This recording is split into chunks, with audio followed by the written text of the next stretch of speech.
Welcome, dear subscribers and curious listeners of my channel. The world of Harry Potter has grown so full of rumors, guesses, and misunderstandings that even seasoned fans sometimes get confused in the details. Today I've gathered for you a list of the most popular misconceptions. Some came from the movies, others from the books, and still others have been living in the minds of fans for years. Let's clear things up. Number 1. Muggles know nothing. It would seem that the International Statute of Secrecy works flawlessly. The Ministry of Magic wipes memories, explains explosions as gas leaks, and Muggles live peacefully, unaware of wizards. But that's not true. In Britain, the Prime Minister is perfectly aware of events in the wizarding world. He's warned about Azkaban escapes, dragons being brought in for the Tri-Wizard tournament, and even Voldemort's return. Parents of Muggle-born children, like the Dursleys, know as well. Squibs certainly do. So to say Muggles know nothing is wrong. They know, they just don't talk about it out loud. Number 2, James Potter was a seeker. Many are convinced Harry's father was a seeker, since Harry himself got that position, and in the film the word seeker even appears under James's name. What's more, in Snape's memories we see James skillfully playing with a snitch. But in interviews, J.K. Rowling clearly stated James Potter was a chaser. Even if the films show otherwise, that's just the screenwriter's creative liberty. So the official version is this: James didn't catch the snitch, he scored goals. Number 3. I killed Sirius Black. Bellatrix's sinister laugh in the 5th movie misled an entire generation of viewers. It seemed as though she struck Sirius with Avada Kedavra. But in the book, it's different. The spell that hit Sirius was red, which means it wasn't a killing curse. Even McGonagall survived 5 such hits and lived. Sirius's death came because he fell through the veil of death. Had he been standing elsewhere, he might have survived. Bellatrix struck him, yes. But did she truly kill him? That's debatable. Number 4. Magic outside Hogwarts. Students are forbidden to perform magic outside school. Everyone knows this rule, but it works in a strange way. The trace records magic by location, not by person. If you live in a wizarding family, you can cast spells without consequence. The Ministry can't tell who did it. That's why the Weasley kids can practice magic at home, while Harry gets punished even for spells cast by Dobby. Number 5. All Slytherins are the same. Slytherin is seen as the symbol of cunning, ambition, and darkness? Many believe so. And it's true, the first wave of Death Eaters came mostly from this house. But generalizations are dangerous. Slughorn hid from Voldemort but later fought in battle. Andromeda Tonks defied her family. Regulus Black sacrificed himself. Snape saved Harry at the cost of his life. Even the house itself contributed to Hogwarts' defense. Yes, Pansy Parkinson betrayed Harry. But let's not forget, other houses had their traitors too. Pettigrew was a Gryffindor. Quirrell and Lockhart were Ravenclaws. Number 6. So where is Durmstrang? Students in warm fur cloaks, icy landscapes, a mysterious school. Where is Durmstrang hidden? Many assumed Bulgaria, since Crumb played for that national team. But Bulgaria is nothing like freezing Scandinavia. And it's in northern Scandinavia, Rowling says, where the harsh Durmstrang castle is hidden. The exact coordinates, never revealed, left open for fan theories. Number 7, Dumbledore and Grindelwald's relationship. In 2007, Rowling suddenly admitted Albus Dumbledore loved Grindelwald. The fandom exploded. Some accepted it as canon, others called it a PR stunt. Rowling herself clarified there was no actual relationship, just youthful admiration and a friendship that might have grown into something more. Which is why claims that the Fantastic Beasts films must show a romance look more like marketing than truth. Number 8. Voldemort couldn't love. Voldemort's inability to love was not born from some dark curse at birth, but from the choices and circumstances that shaped him. His mother, Merope Gaunt, used a love potion to ensnare Tom Riddle Sr., creating a child without true affection at his foundation. When the potion wore off, Tom fled, leaving Merope to die in childbirth. The boy grew up in an orphanage, cold and neglected, never once experiencing what real care felt like. In Half-Blood Prince, Dumbledore tells Harry, "You are the true master of death, because the true master does not seek to run away from death. He accepts that he must die and understands that there are far worse things in the living world than dying." Voldemort never learned this truth because he never learned love. What he lacked was not capacity, but exposure. In Chamber of Secrets, young Tom Riddle is polite to Dumbledore, even charming, but his words drip with manipulation, not warmth. He never trusted, never bonded, never believed in anything but power. Love requires vulnerability, and Tom saw vulnerability as weakness. So, while Dumbledore was right, Voldemort could not love, it was not because he was incapable by nature, it was because he was a boy denied affection who turned that emptiness into ambition and cruelty. Number 9. Hermione was always a perfect student. Hermione Granger built her reputation as the brightest witch of her age, but she was never a perfect rule follower. In Chamber of Secrets, it was her idea to brew polyjuice potion in a bathroom without permission. The recipe came from a book in the restricted section, and she knew it was grounds for expulsion. When Ron hesitated, Hermione snapped, "Do you want to find out who's behind the attacks or not?" It was her intellect that made it possible, but also her willingness to bend the law when it served a greater cause. Her boldness continued in Prisoner of Azkaban. The time-turner she wore around her neck was meant for extra classes, not rewriting events. Yet Hermione didn't hesitate when Harry's godfather faced the Dementor's kiss. Together they freed Sirius Black and Buckbeak, breaking multiple ministry rules in the process. As she watched herself from the shadows, she whispered nervously, "Is that really what my hair looks like from the back?" Even in a moment of law-breaking, her humanity showed, but the act itself proved she valued justice over blind obedience. By order of the Phoenix, her defiance had become open rebellion. She persuaded Harry to form Dumbledore's army, teaching forbidden defensive spells right under Dolores Umbridge's nose. This was no small act. It was a direct challenge to the Ministry. When Zacharias Smith questioned her plan, Hermione shot back that doing nothing was far more dangerous.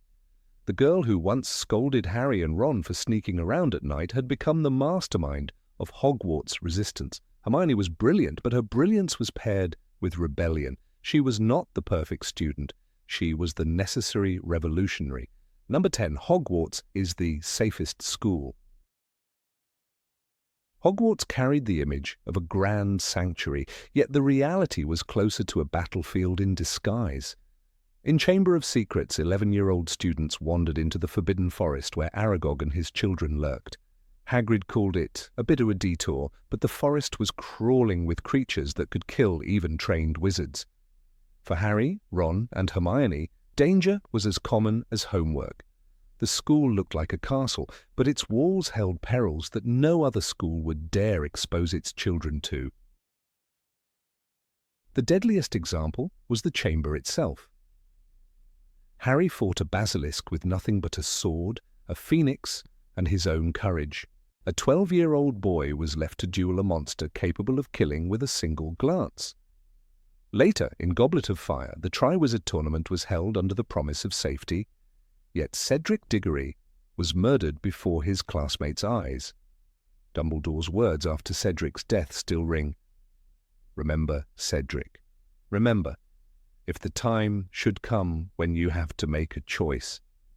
This was no safe haven, but a place where students faced death as part of their lessons. And when the war finally came, Hogwarts turned into the final fortress. In Deathly Hallows, the Great Hall filled with the bodies of students and teachers alike. Remus Lupin, Nymphadora Tonks, Colin Creevey, lives ended within the very walls once called safe. Even Dumbledore admitted in Order of the Phoenix, we have to face the fact that Hogwarts is not and has never been the safest place in the world. The myth of Hogwarts as a sanctuary shattered long before Voldemort's fall. It was never safety that defined the school, but the courage its students found in the face of constant danger. Number 11. All the Dursleys hated Harry. For most of Harry's childhood, the Dursleys seemed like villains straight out of a cruel fairy tale. Vernon barked orders, Petunia sneered at every sign of magic, and Dudley bullied Harry with a spoiled child's delight. It is easy to believe they felt nothing but hatred, yet Deathly Hallows reveals a crack in that wall. When the time came to leave Privet Drive, Dudley looked at Harry and said quietly, "I don't think you're a waste of space." For Harry, those words were more shocking than any curse. That single line changes how we see Dudley. This was the boy who once sat on Harry to make him miss letters from Hogwarts. The boy who counted his birthday presents and cried if there were fewer than 39. But in the end, he recognized Harry's worth. Rowling writes that Harry was so stunned by Dudley's admission that he was sure he had misheard.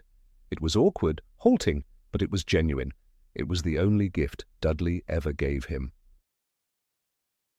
Petunia's silence in that same scene is even more telling. She stands by the door, her lips trembling as if she wants to speak, but nothing comes out. This is the woman who once called Harry's mother a freak, who forced him to sleep in a cupboard. Yet she also carried the knowledge that Lily died to protect her son. Petunia's inability to say what she felt, whether it was regret, love for her sister, or even guilt, shows that her hatred was always mixed with something deeper she could not face. The Dursleys were never kind guardians, but they were not hollow monsters either. They were ordinary people consumed by fear of the extraordinary. Dudley's confession and Petunia's silence prove that even behind years of cruelty there were traces of recognition, moments of humanity. For Harry, those moments did not erase the pain of his childhood, but they offered a glimpse of truth. Hatred had never been the whole story. Number 12. The invisibility cloak is just another magical item. When Harry received the invisibility cloak on his first Christmas at Hogwarts, it seemed like another magical toy in a world already full of wonders. The note that came with it said simply, "Use it well." Readers thought it was like any other cloak mentioned in the wizarding world, a clever but not uncommon tool. Yet this cloak was different. Unlike ordinary cloaks that fade and wear out, this one was perfect, untouchable by time. The truth emerged in Deathly Hallows. Xenophilius Lovegood explained the legend of the Deathly Hallows, 3 objects given by Death himself. One of them was the Cloak of Invisibility. Harry's cloak was that very artifact, passed down through the Potter family. Unlike other cloaks, it did not weaken with age. Dumbledore himself admitted, "Your father left this in my possession before he died. It is time it was returned to you." The cloak had always been more than a gift. It was a legacy. The cloak became more than just a tool for mischief. In the final battle, it saved Harry's life. When he walked into the Forbidden Forest to meet Voldemort, he wrapped himself in it, unseen by the Death Eaters who stood waiting. This was not simply invisibility, it was protection. It allowed him to choose, the moment he revealed himself, to face death on his own terms. The cloak turned into a shield of dignity. By the end, the invisibility cloak stood apart from every other magical item. It was not just a disguise, but a symbol of the Potter line and of Harry's destiny. Many wizards dreamed of the Elder Wand, but Harry chose differently. He kept the cloak, the true hallow of humility, the only one meant not for power, but for survival and peace. Number 13, Hagrid, was expelled forever.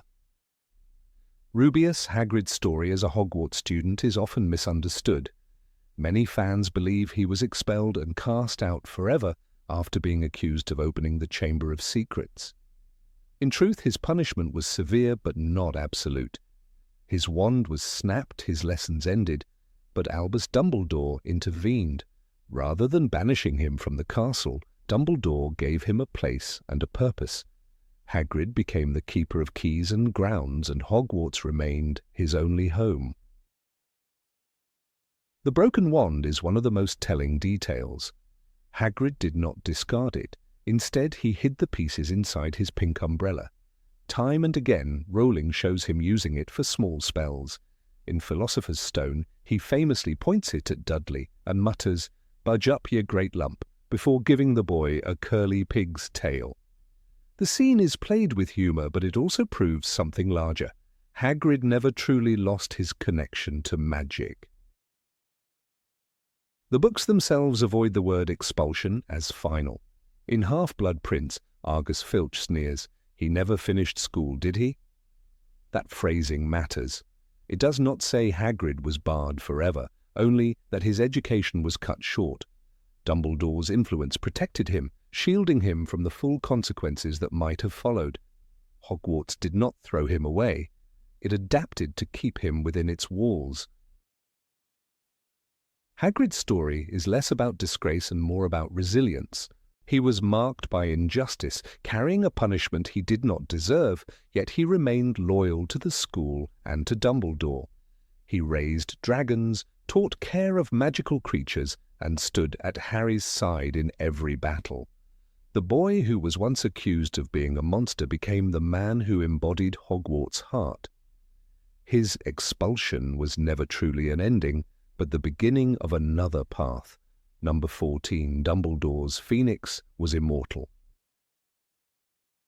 When Albus Dumbledore died on the Astronomy Tower, the entire castle seemed to mourn. Among the most haunting details was the sound of Fawkes, his loyal phoenix, singing a lament that echoed through the darkened halls. Rowling describes it in Half-Blood Prince. They heard, as though from a great distance, a phoenix song. And then, just as suddenly, the bird was gone. Many readers expected Fawkes to remain, perhaps to guide the Order of the Phoenix, but instead his departure marked the end of an era. The misconception comes from the idea that phoenixes are immortal. They burn, they rise again from the ashes, and they live once more, but immortality is not the same as eternal companionship. Fawkes was not tied to Hogwarts itself. He was tied to Dumbledore. When the headmaster fell, the bird's duty was complete. His song was a farewell, not a promise to return. This moment is crucial because it highlights the limits of magical creatures, even those that appear godlike. Harry himself witnesses the truth. In Chamber of Secrets, Fawkes blinds the basilisk and heals Harry's poisoned wound with his tears. The bird is powerful, even miraculous, but he is not infinite. The death of Dumbledore severs the bond, reminding us that loyalty can be stronger than magic itself. It is tempting to believe in the myth of the eternal phoenix, a creature that cannot leave and will always return, but the canon denies it. Fawkes does not perch in the great hall, waiting for a new master. He vanishes, his cry lingering in the air. The magic lies not in endless presence, but in the meaning of his absence, the symbol of love and loyalty that dies with Dumbledore and refuses to be transferred to anyone else. Number 15. Gryffindors are always brave. Gryffindor is often described as the house of heroes, but once we look closer at its members, the story becomes far more nuanced than the legend. The Sorting Hat itself never claimed that every Gryffindor would become a knight in shining armor. Instead, it praised qualities such as daring, nerve, and chivalry.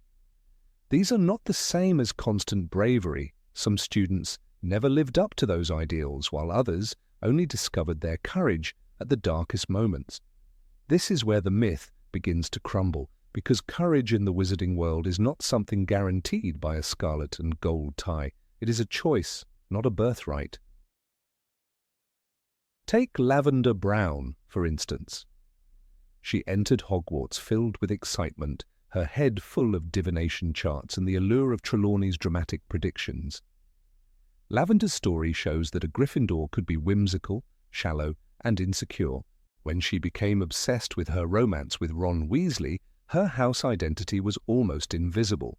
She was not charging at Death Eaters, nor was she displaying the type of heroism most fans associate with Gryffindor. When the Battle of Hogwarts erupted, Lavender did take part, but the books paint her less as a fearless warrior and more as a frightened girl caught in circumstances beyond her control. Her interests in fashion and fortune-telling marked her as dreamy, but bravery was not what defined her daily life. In Harry Potter and the Half-Blood Prince, she is remembered far more for the word "one" than for acts of courage. This hardly matches the stereotype of Gryffindor bravery. Cormac McLaggen is another example of Gryffindor's complexity. Bold, yes. Self-confident, absolutely. But was he truly brave in the moments that mattered? During his time at Hogwarts, Cormac was known for his arrogance on the Quidditch pitch and his eagerness to prove himself superior.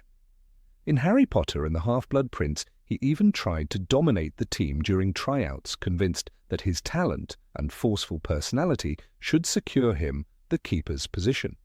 Yet when it came to standing beside Harry against true danger, McLaggen's courage was shallow. He represented more bluster than true strength. His failure during the match, when he arrogantly tried to take over strategy and ended up knocking Harry unconscious with a bludger, showed how his supposed confidence collapsed into recklessness.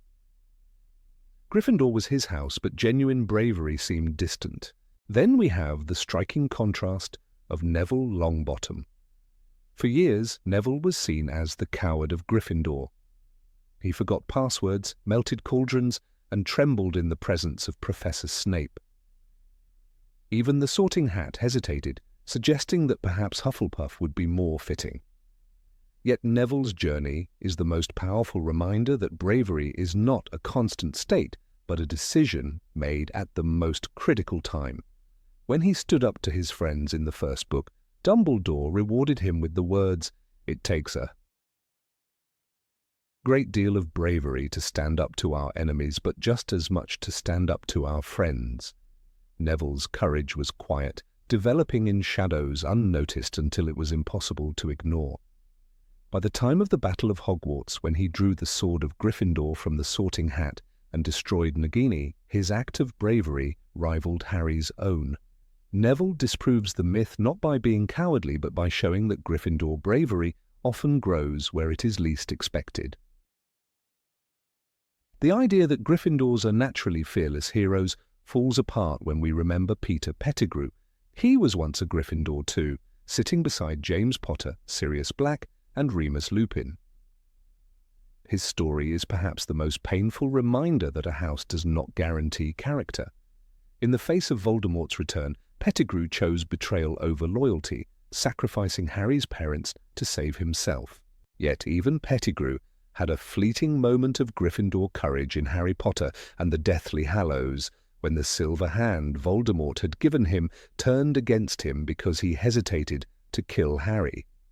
That hesitation, however small, came from a sliver of Gryffindor nerve buried under years of cowardice. But his life as a whole is proof that Gryffindor did not make him brave. It only gave him the opportunity to become so, an opportunity he mostly refused. Even Ron Weasley, one of the central Gryffindors, complicates the picture. His bravery is undeniable at times, yet often shaky. In Harry Potter and the Philosopher's Stone, Ron sacrificed himself during the giant chess match, a moment of true courage. Yet by Harry Potter and the Deathly Hallows, he abandoned Harry and Hermione under pressure, overwhelmed by fear, hunger, and the weight of the Horcrux. Ron's courage flickered, sometimes brilliant, sometimes absent. His story reminds us that bravery does not erase fear or doubt. Gryffindors can falter, even run, but what matters is whether they eventually return, as Ron did, with renewed determination. Seamus Finnegan's arc echoes this theme. At first, he doubted Harry, believing the Ministry's smear campaign in Harry Potter and the Order of the Phoenix. His choice to align with authority rather than with his friend cast him as hesitant, even cowardly, in the eyes of many. Yet by the end, Seamus was standing shoulder to shoulder with Neville and Ginny in Dumbledore's army, resisting the Carrows when few others dared. His courage took time, born from mistakes and reluctance, This is not the Gryffindor stereotype of fearless warriors. It is a reminder that courage often follows doubt.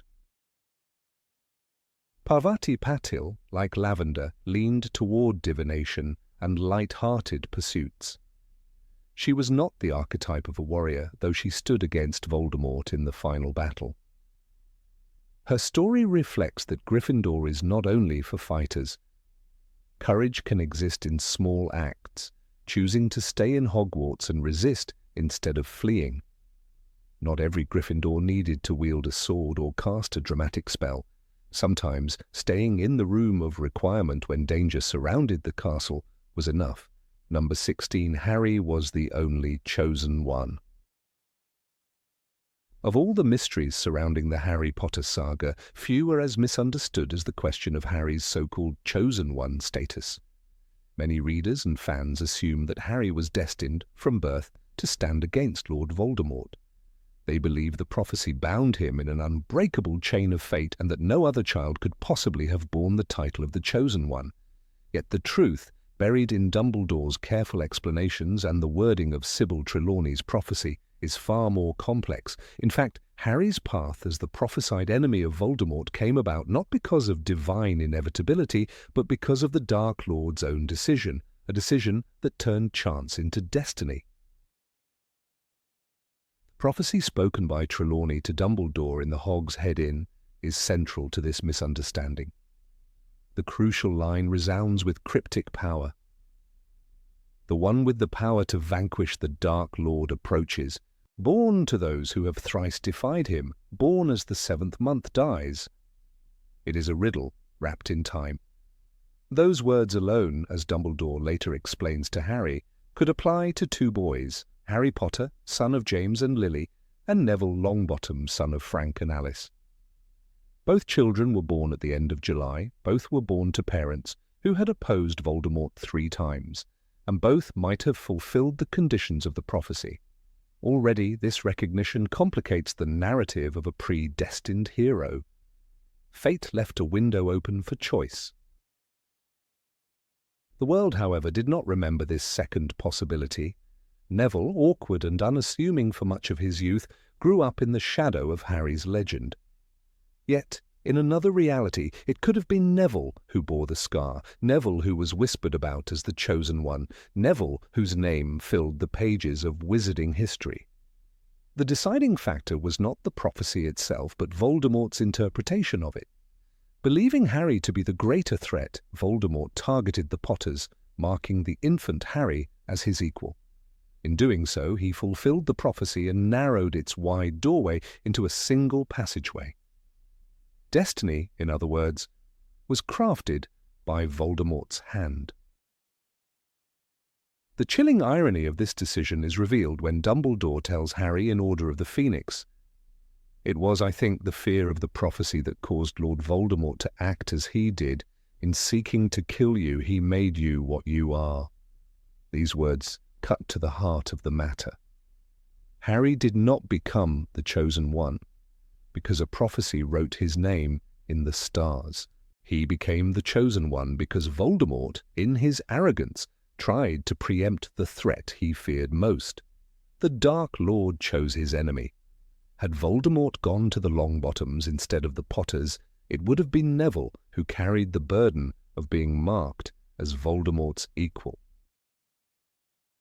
One of the most poignant reminders of this alternate possibility appears in Half-Blood Prince, when Dumbledore carefully points out the fork in the road. You are not the only one who could have been marked as the equal. The prophecy might have applied to another boy born at the end of July. This is not a mere footnote, but a revelation that alters the entire framework of Harry's story. Fate did not demand Harry, it demanded someone. The choice of who that someone would be rested in Voldemort's hands. In this way, Voldemort unwittingly shaped the destiny of the very boy who would bring about his downfall. This reframing forces us to reconsider Neville Longbottom's role in the series. Neville is often dismissed, especially in the earlier books, as clumsy, forgetful, and unlucky. He loses his toad, forgets passwords, and struggles in nearly every class. Yet beneath this fumbling exterior lies a resilience born of tragedy. His parents, Frank and Alice, were tortured into madness by Bellatrix Lestrange and her allies. Neville grew up not with the comforting presence of loving parents, but with the weight of their suffering as a constant reminder. The conditions of the prophecy did not choose Harry over Neville, because one was more heroic. The conditions applied equally. The deciding stroke was Voldemort's attack on Godric's Hollow. The idea that Voldemort himself created the Chosen One highlights a bitter paradox. The Dark Lord believed in controlling fate, in bending prophecy to his will. He chose Harry not out of mercy, but because he thought Harry resembled himself. Half-blood, marked by love for Muggleborns, a child he could not understand yet saw as dangerous, Harry was, in Voldemort's eyes, the greater risk. In this act of selection, Voldemort stamped Harry's life with meaning, but he also bound himself to Harry. Neither can live while the other survives, Trelawney's words declared, but it was Voldemort who ensured that they applied to Harry. If he had turned his wand on Neville's crib, the scar might have rested on a different forehead, and history would remember Neville's name. The tragedy of this choice is felt when we imagine what might have been. Harry could have grown up without the weight of destiny, perhaps still mourning his parents, but not burdened with the title of the boy who lived. He might have played Quidditch at Hogwarts, made friends, and lived a more ordinary wizarding life. Meanwhile, Neville, already carrying the sorrow of his parents' broken minds, would have borne the added terror of Voldemort's obsession. His story perhaps would have been darker, his trials heavier, yet the boy who drew the sword of Gryffindor from the Sorting Hat in Deathly Hallows shows us that he was never as weak as people thought. He had the strength to fulfill the prophecy if fate had demanded it. Number 17. Spells have only one purpose. Many readers approach spells in J.K. Rowling's wizarding world as if they were scientific formulas, rigid and unchanging, with a single output regardless of context. Yet the deeper we venture into the stories, the more we realize that magic is not a sterile tool, but a living current shaped by intent, emotion, and circumstance. To believe that a spell like Expelliarmus only disarms is to overlook the richness Rowling wove into her world. The spell behaves differently when cast by different people in different moments, and Harry's journey shows us that flexibility is often what determines victory. The duel in the graveyard at the climax of Goblet of Fire demonstrates this complexity vividly.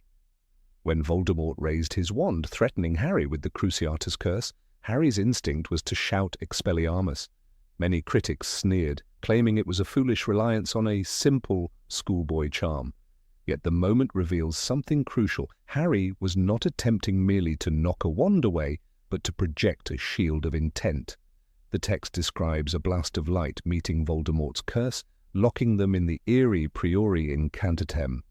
Rowling shows here that the charm's effect transcended the textbook definition. It became a protective spell because Harry willed it to be so. In the wizarding world, belief and intent can bend the path of energy. This elasticity explains why Expelliarmus later became Harry's signature move.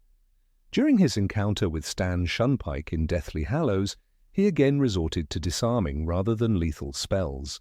Lupin chastised him, insisting it revealed his identity, but Harry remained steadfast. He understood that the spell's purpose had evolved. It was no longer only about separating foe from wand, it symbolized his refusal to kill unnecessarily. Expelliarmus became a moral declaration, a mark of identity. What began as a practical tool for dueling was transformed by Harry into a creed. The misconception that spells are fixed misses this essential truth. The same words in different mouths tell entirely different stories. Consider Lumos, often dismissed as nothing more than a magical flashlight. In Chamber of Secrets, Harry uses Lumos to illuminate the words written in Tom Riddle's diary, discovering that ink messages could be revealed and absorbed. The spell not only provided light, it exposed hidden truth. Later, in Prisoner of Azkaban, Hermione casts Lumos to aid their frantic time-turner mission, and the spell becomes a beacon guiding them through danger. Rowling even hints that light conjured by magic interacts with magical darkness differently than ordinary fire or lamps. The flame of a candle is helpless against Dementors, but a wand light tied to the caster's will can cut through shadows where ordinary illumination fails. This interplay between light and intent is underscored in Half-Blood Prince when Dumbledore and Harry explore the cave hiding one of Voldemort's Horcruxes. Dumbledore conjures a firestorm, yet it is Harry's lumos that helps him keep his bearings in the watery cavern. Light here is not trivial but a form of presence, an assertion of self amid consuming darkness. "There is nothing to be feared," Dumbledore remarks, and the wand light shining in Harry's trembling hand becomes proof of courage. The spell, often underestimated, reflects the wielder's inner state. Its power lies not just in its illumination, but in the defiance it represents against despair. Rowling never explained Lumos as a diagnostic tool, yet observant readers notice how characters use it to uncover secrets. In Chamber of Secrets, the faint glimmer of wandlight reveals the shimmering words, "Her skeleton will lie in the chamber forever." In that moment, the spell shifts from mundane utility to revelatory force. This pattern repeats throughout the saga. What seems ordinary becomes extraordinary in the right context. Magic is fluid, and Rowling challenges us to abandon the narrow expectation that each incantation is a single-use mechanism. The darker side of this flexibility is most chillingly represented by Avada Kedavra. Readers know it as the Killing Curse, a jet of green light that ends life instantly and without trace. But in Fantastic Beasts, The Crimes of Grindelwald, hints emerge that the curse has a more intricate lineage. When Grindelwald wields it, the spell is not merely an execution. It carries with it a ritualistic weight, a symbol of domination, almost as though it embodies not just physical death, but the erasure of resistance. Some scholars within the universe speculate that the curse evolved from older, less direct charms, perhaps once tied to sacrifice or banishment before it hardened into an instrument of murder. Voldemort himself demonstrates that Avada Kedavra is not simply a matter of uttering words. When Bellatrix Lestrange begs him to let her strike down Harry in the Department of Mysteries, Voldemort refuses, saying coldly, "Only I can kill him." His possessiveness implies that the curse responds to ownership, obsession, and intent. Indeed, when he hurls it at Harry in the forest during Deathly Hallows, the spell has an unintended consequence. Instead of killing Harry, it destroys the fragment of Voldemort's own soul inside him. The words and the green light remained the same, but the outcome shifted because of context, magic's surrounding laws, and the tangled web of Horcrux enchantments. Even Dumbledore, the most skilled wizard of the age, reminds us that spells are shaped by the wielder's essence. When explaining Priori Incantatem to Harry, he emphasizes that wands and intent matter as much as incantations. "Your wand and Voldemort's wand share the same core," he explains, suggesting that the clash of wills can alter what a spell should do. This means Expelliarmus, Lumos, or Avada Kedavra are not isolated tools but living expressions of the person casting them. Fans often overlook this because they crave certainty, a dictionary definition of cause and effect. But Rowling's world thrives on ambiguity and possibility. Number 18, all Malfoys were loyal to Voldemort. Of all the wizarding families, painted in shades of grey, within the Harry Potter saga, none stir as much debate as the Malfoys. For many readers, they are written off as pure-blood elitists bound to the Dark Lord's service with unwavering loyalty. The image of Lucius Malfoy, silver cane in hand, bowing before Voldemort and hosting Death Eater gatherings at Malfoy Manor, seems to confirm the assumption. Yet closer examination reveals that their story is not one of fanatic devotion, but of fragile ambition and survival. J.K. Rowling crafted them less as zealots and more as opportunists, and at every critical turn they revealed a willingness to bend or even betray Voldemort when fear for their own safety or love for family outweighed ideology. Lucius Malfoy's early association with Voldemort is often cited as proof of blind allegiance. He sat among the pure-blood aristocracy, flaunted his wealth, and lent his resources to the Death Eater cause. In Harry Potter and the Chamber of Secrets, it was Lucius who slipped Tom Riddle's diary into Ginny Weasley's cauldron, nearly unleashing the return of Voldemort upon Hogwarts. The act appears ruthless, but even here his motive was not devotion to a master. It was a calculated attempt to discredit Arthur Weasley and the Muggle Protection Act. Lucius wanted influence in the Ministry, not Voldemort's ideological war. His loyalty was shallow, a means of maintaining prestige, and the moment Voldemort fell, during the First War, Lucius feigned innocence and claimed he had been under the Imperius curse. It was a convenient lie that let him keep his seat at the Ministry and his place in polite society. When Voldemort returned in Goblet of Fire, Lucius resumed his mask of loyalty. He stood at the graveyard when the Dark Lord summoned his followers, kneeling like the others. Voldemort addressed him directly, saying, "Lucius, you return to me empty-handed. How many will claim they were acting against their will like Lucius Malfoy?" The words cut deep because they exposed the truth. Lucius had not spent the intervening years searching for his master but living comfortably. His compliance after the resurrection was motivated by fear rather than devotion. He knew what failure meant in Voldemort's ranks, yet he had no genuine belief in the cause. His actions during Order of the Phoenix confirmed this, as his botched raid at the Department of Mysteries left him imprisoned in Azkaban. The fall from grace was not simply a punishment from the Ministry, but also a mark of disfavor from Voldemort, who had little tolerance for incompetence. By the time of Half-Blood Prince, Lucius was absent from the action, rotting in prison, and Voldemort's anger shifted toward his son. Draco Malfoy was handed the impossible task of killing Albus Dumbledore, not because the Dark Lord trusted the boy, but because he wanted to punish Lucius's failure. This was not an honor but a death sentence. Draco's hesitations throughout the sixth book shattered the illusion that the Malfoys were eager soldiers of darkness. He lurked in the room of requirement, plotting weak assassination attempts, but when the moment came, standing face to face with Dumbledore on the astronomy tower, he could not bring himself to cast the curse. Rowling wrote his trembling hand and tears with deliberate intensity. Lucius pressed for recognition, desperate to be restored to his master's trust, but there was no triumph in his voice, only Narcissa's uncertainty over whether Harry was truly the boy who lived betrayed her lack of conviction. Their manor had become a prison commandeered as Voldemort's headquarters, and the aristocratic control they once enjoyed had evaporated. They were pawns, stripped of dignity, clinging to survival. This pattern of self-preservation rather than devotion threads through every Malfoy decision.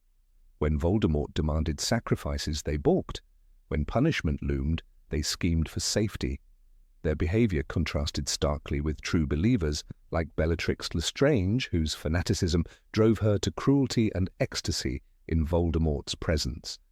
Bellatrix derided her brother-in-law, Lucius, sneering at his fall from power and mocking his desperation.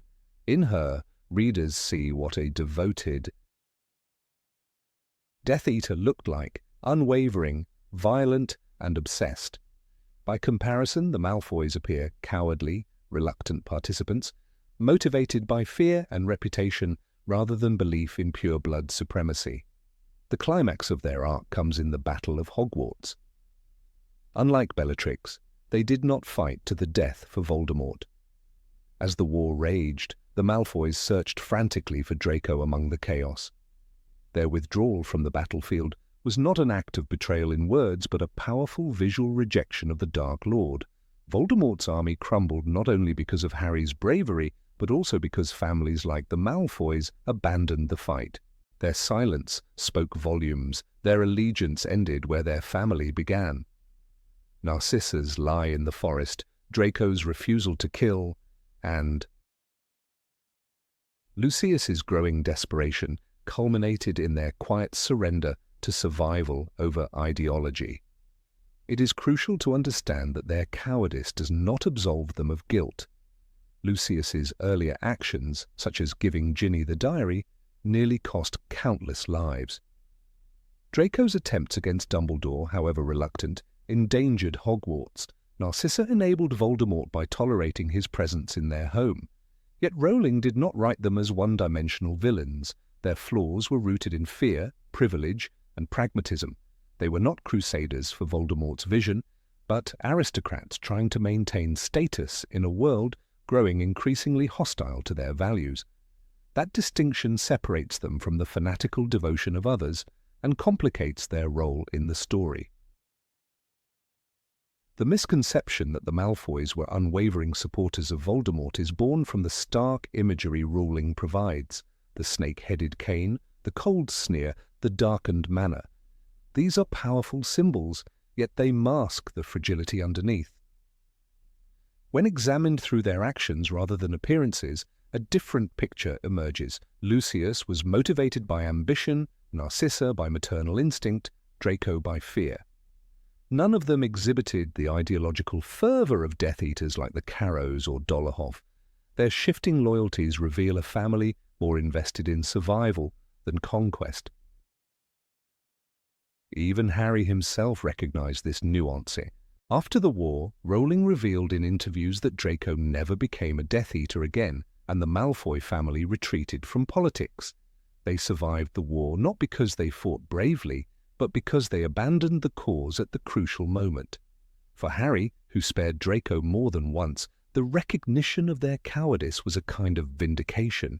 It showed that even among his enemies, not all were true monsters. Some were simply weak, misguided, and trapped by circumstance. Quotes scattered across the series reinforce this truth.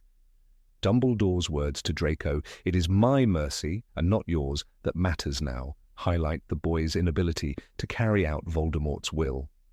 Narcissa's whispered, "Is Draco alive?" encapsulates her true loyalty. Voldemort's biting remark to Lucius, mocking his incompetence, strips away any illusion of respect. These moments reveal the Malfoys' reality, tools of a master they feared, not champions of his vision. The Malfoys' legacy within the Harry Potter saga lies in their greyness. They were neither heroes nor villains of conviction. They walked a trembling line between complicity and survival, opportunism and cowardice. To mistake them for true believers is to miss the subtler message Rowling embedded in their story. Evil thrives not only through zealots but also through those who bend, compromise and seek safety over justice. The Malfoys embodied that middle ground, and in their final acts of fear, love and desperation, they proved that their allegiance to Voldemort was never as firm as many fans believe. Number 19. Draco and Harry were mortal enemies. Many readers cling to the idea that Harry Potter and Draco Malfoy were destined to be sworn enemies for life, locked into a relationship defined only by hatred. The school years at Hogwarts seem to encourage this view, with Draco mocking Ron's poverty, insulting Hermione's blood status, and never missing an opportunity to challenge Harry. Yet when the layers of the story are peeled back, it becomes clear that this perception is a simplification. Their connection is more nuanced, filled with rivalry, resentment, but also complicated threads of reluctant recognition. Draco is not a flat villain, and Harry never truly despises him in the same way he does Voldemort. The lines between them blur most strikingly in the later books, where the fragile humanity of Draco begins to show, and Harry's responses complicate the idea of simple enmity. The sixth book, Harry Potter and the Half-Blood Prince, offers a turning point that shatters the easy narrative of Harry and Draco as eternal adversaries. Until this volume, Draco had been the sneering boy who joined the inquisitorial squad, who laughed at others' misfortunes, and who seemed to revel in the darker paths his family followed. Yet when Draco is tasked with the impossible mission of killing Albus Dumbledore, the facade begins to crack. Hidden in the boys' bathroom, away from the gaze of his peers, Draco's mask of arrogance collapses. Rowling describes him as staring into the sink, his face white and tear-streaked. This is no longer the bully of the Quidditch pitch. This is a boy terrified of the consequences of failure and of the violence demanded by Voldemort. For readers who had always viewed Draco as an irredeemable tormentor, this moment forces reconsideration. Harry's role in that scene complicates the dynamic further. He discovers Draco vulnerable, his defenses down, and instead of offering sympathy, he lashes out with a spell he does not fully understand. The incantation Sectum Sempra, learned from the Half-Blood Prince's annotations, slashes Draco violently, leaving him bleeding on the bathroom floor. The panic in Draco's reaction, his frantic grasping at his wounds, his desperate gasps, removes the glamour of rivalry. Harry himself is horrified by what he has done. Snape's intervention prevents Draco's death, but the scene burns into the memory of readers because it breaks the illusion of childish antagonism. At this point, the stakes are no longer about insults in the corridors. They are about survival, conscience, and the recognition that even your rival can bleed, cry, and fear. This complexity is deepened during the climactic battle of Hogwarts in Harry Potter and the Deathly Hallows. When the school becomes a battlefield and Voldemort's army storms the castle, Harry is confronted with choices that define not only his courage, but also his humanity. Amid the chaos, Draco is never the fearless warrior his father might have imagined. He hesitates, pulled between the expectations of his family and the reality of what the Death Eaters truly represent. In the Room of Requirement, when fire threatens to consume them all, Harry does something remarkable. He saves Draco's life, dragging him and his companions from the flames conjured by Crabbe's cursed fiend fire. Rowling writes, Harry seized Draco's outstretched hand and pulled him onto the broom. In that instant, years of taunts, insults, and hexes fade against the urgency of survival. Harry, who could have abandoned his rival, chooses compassion instead. This act of rescue is not isolated. Later, when Voldemort calls back his forces to the Forbidden Forest, Draco again finds himself in peril. During the final confrontation, Harry once more intervenes, pulling Draco out of harm's way.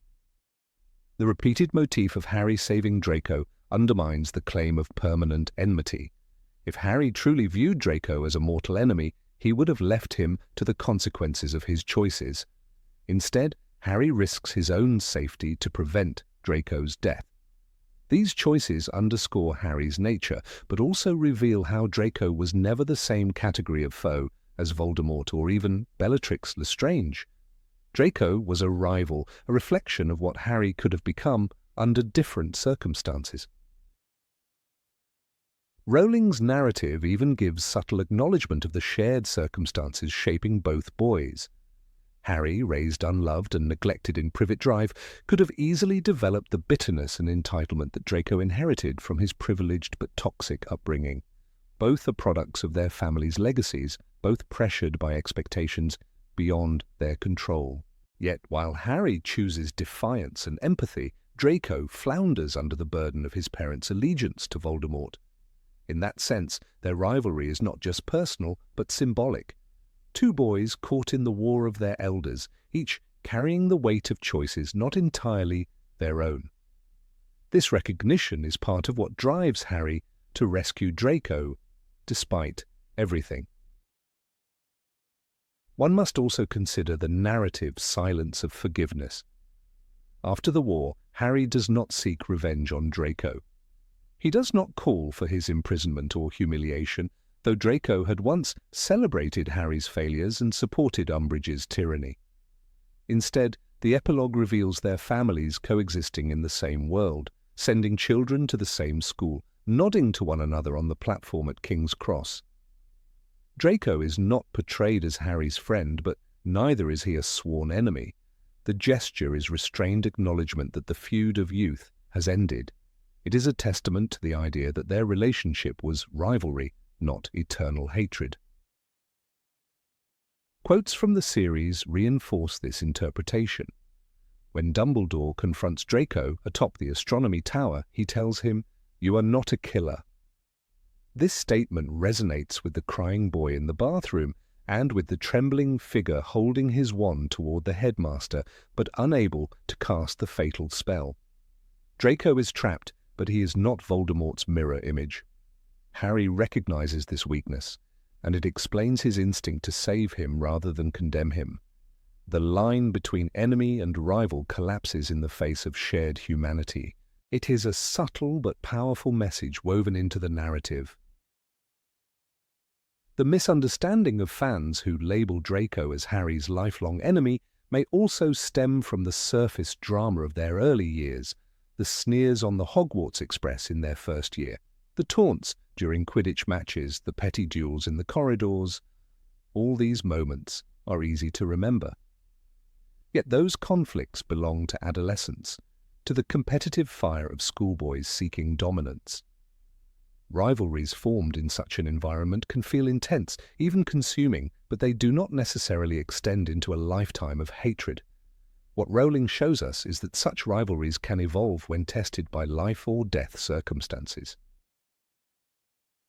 The sectarian divide of Hogwarts houses also plays a role in the misperception. Gryffindor and Slytherin are portrayed as natural enemies, their colours and traits clashing at every turn. Fans often project this house rivalry onto Harry and Draco personally, seeing them as avatars of their respective houses. But even within the story, this stereotype proves limiting. Not every Slytherin is evil, just as not every Gryffindor is noble. Draco's tears in the bathroom and Harry's rescues prove that identity cannot be reduced to house banners. Their story demonstrates the possibility of breaking free from the expectations of sorting.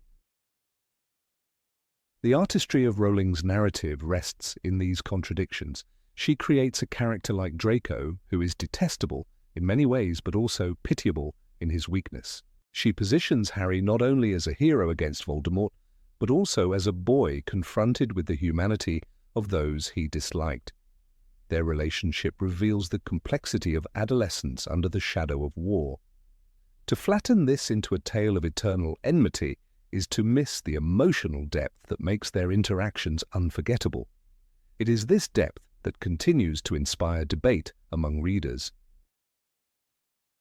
If one returns to the bathroom scene in Half-Blood Prince, it becomes almost tragic in hindsight. Harry's spell nearly kills Draco, and the boy who had once boasted about his superiority lies crumpled, gasping for life. Harry, horrified, realizes how close he came to taking a life, not just defeating a rival. It is a chilling reminder that enmity taken too far can become destruction. This near-death encounter redefines their rivalry, forcing Harry to acknowledge the humanity of the boy he had despised. It is one of the most powerful illustrations of how perception can shift in a heartbeat. During the Battle of Hogwarts, when Harry grabs Draco's hand to pull him onto the broom, the physical contact symbolizes a bridge that neither boy could have imagined in their first year. Draco, reaching for help, does not sneer or insult. He accepts the grasp. Harry, extending his hand, does not hesitate. In the middle of war, when death looms, rivalry dissolves into a moment of shared survival. This image lingers precisely because it contradicts the easy narrative of lifelong hatred. It offers a vision of what might have been if circumstances had not forced them into opposition. Even the epilogue, often criticized for its simplicity, contributes to this theme. When Harry and Draco nod at each other on the platform, it is not a gesture of friendship but of mutual recognition. Both have endured war, loss, and the weight of choices. Both are fathers now, concerned with the safety of their children rather than with adolescent quarrels. The nod is quiet but eloquent. It tells readers that enmity has no place in the next generation, that rivalry can end without forgiveness but also without perpetual bitterness. Thus, when fans insist that Draco and Harry are mortal enemies for life, they ignore the evidence scattered across the later books. Their story is one of rivalry shaped by circumstance, complicated by moments of fear and compassion, and resolved in silent acknowledgement of survival. It is far richer than the caricature of simple hatred. To understand their relationship is to see the possibility of empathy even in rivalry, and to recognize that life rarely conforms to the simplicity of eternal foes. Number 20. Slytherins cannot have friends. Of all the misconceptions that cling to the image of Slytherin House, perhaps the most stubborn is the claim that Slytherins are incapable of friendship. Readers often picture them as self-serving opportunists who abandon allies at the first sign of weakness. Yet the reality woven through the Harry Potter books shows something far more layered. Their friendships may not fit the Gryffindor ideal of selfless loyalty, but within the subtle dynamics of ambition, status, and protection, bonds of allegiance and care can be found. One only needs to look closer at the relationship surrounding Draco Malfoy, or even the sacrifices of Narcissa Malfoy, to see that friendship and devotion are not absent in Slytherin, they simply wear a different face. When Harry first encounters Draco Malfoy, the boy is surrounded not by shallow admirers but by those who, in their own fashion, have chosen to stand with him. Pansy Parkinson, with her high-pitched laugh and constant presence at Draco's side, might appear as a caricature of blind adoration. Yet her behavior demonstrates the Slytherin pattern of sticking by an ally, no matter how arrogant or flawed he may be. Throughout the series, she is described as clutching his arm or gazing up at him, not abandoning him even when his bravado falters. It is easy to dismiss her loyalty as shallow infatuation, but within the Slytherin system of values, it represents the same kind of solidarity that Gryffindors might call friendship. She chose her side and stayed with it. Likewise, Millicent Bulstrode, often remembered for her physical strength and her role in Hermione's disastrous Polyjuice misadventure, is not as visible in the narrative. Still, she is consistently counted among Draco's inner circle, one of the companions who lent him presence and status in the Slytherin common room.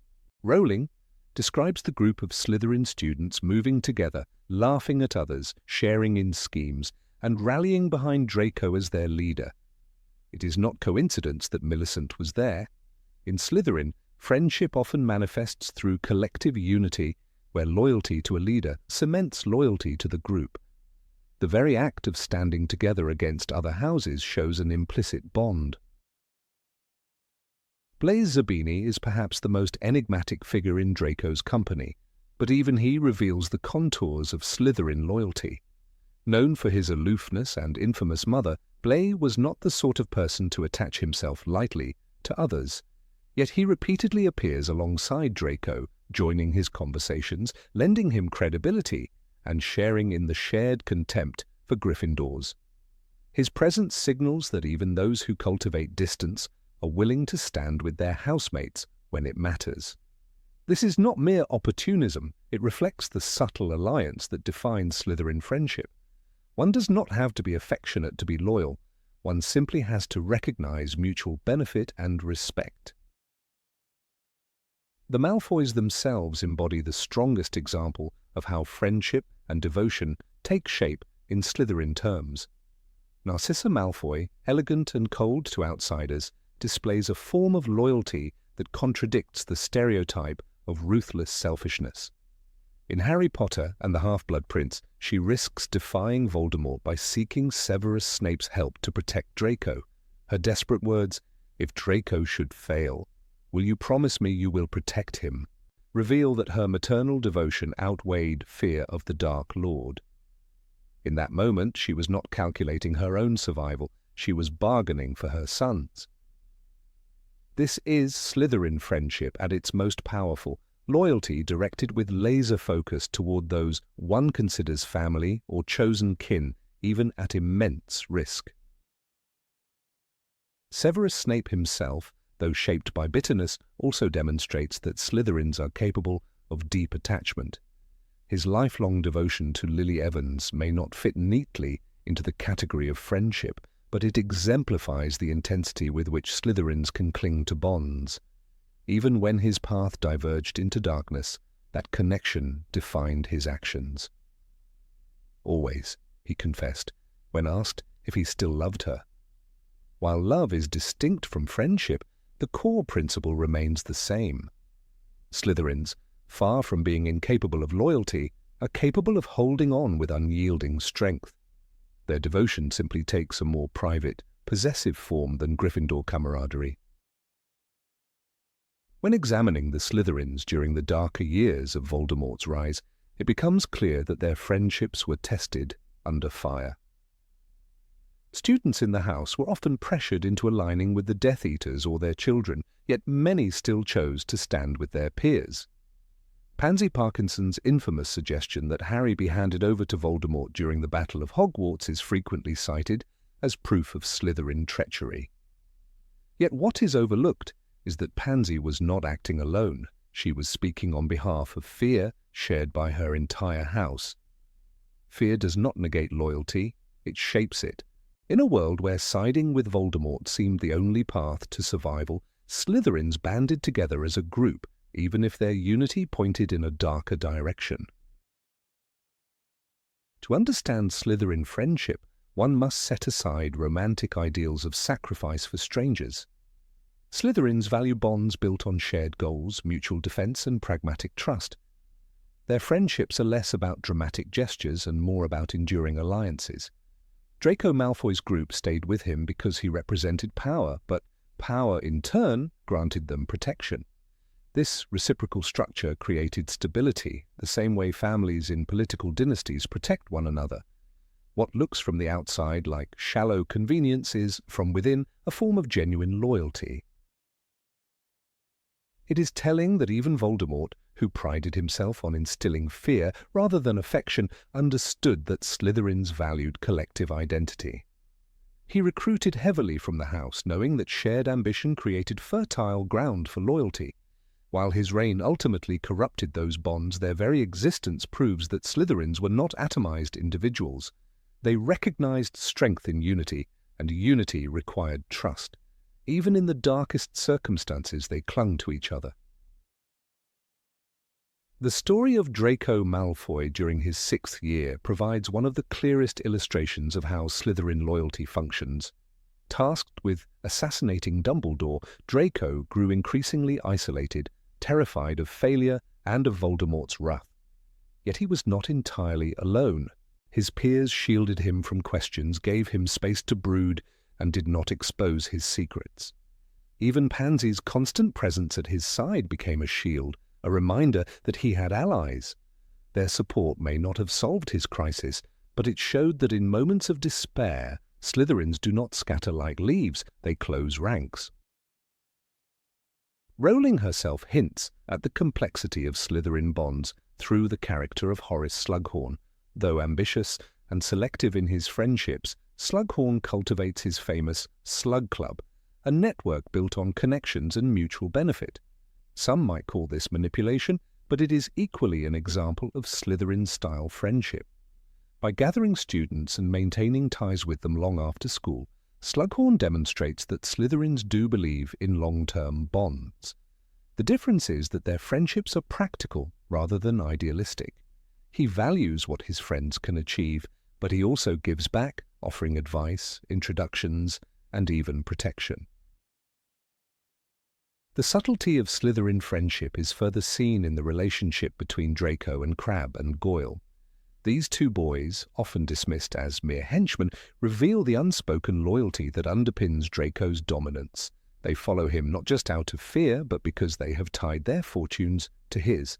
They fight for him, guard him, and in the end, one of them dies in the room of requirement while battling Harry and his friends. The tragedy of Vincent Crabbe's death is a stark reminder that even bonds born of hierarchy and ambition can lead to ultimate sacrifice. If Slytherins were incapable of friendship, such loyalty would never have been given.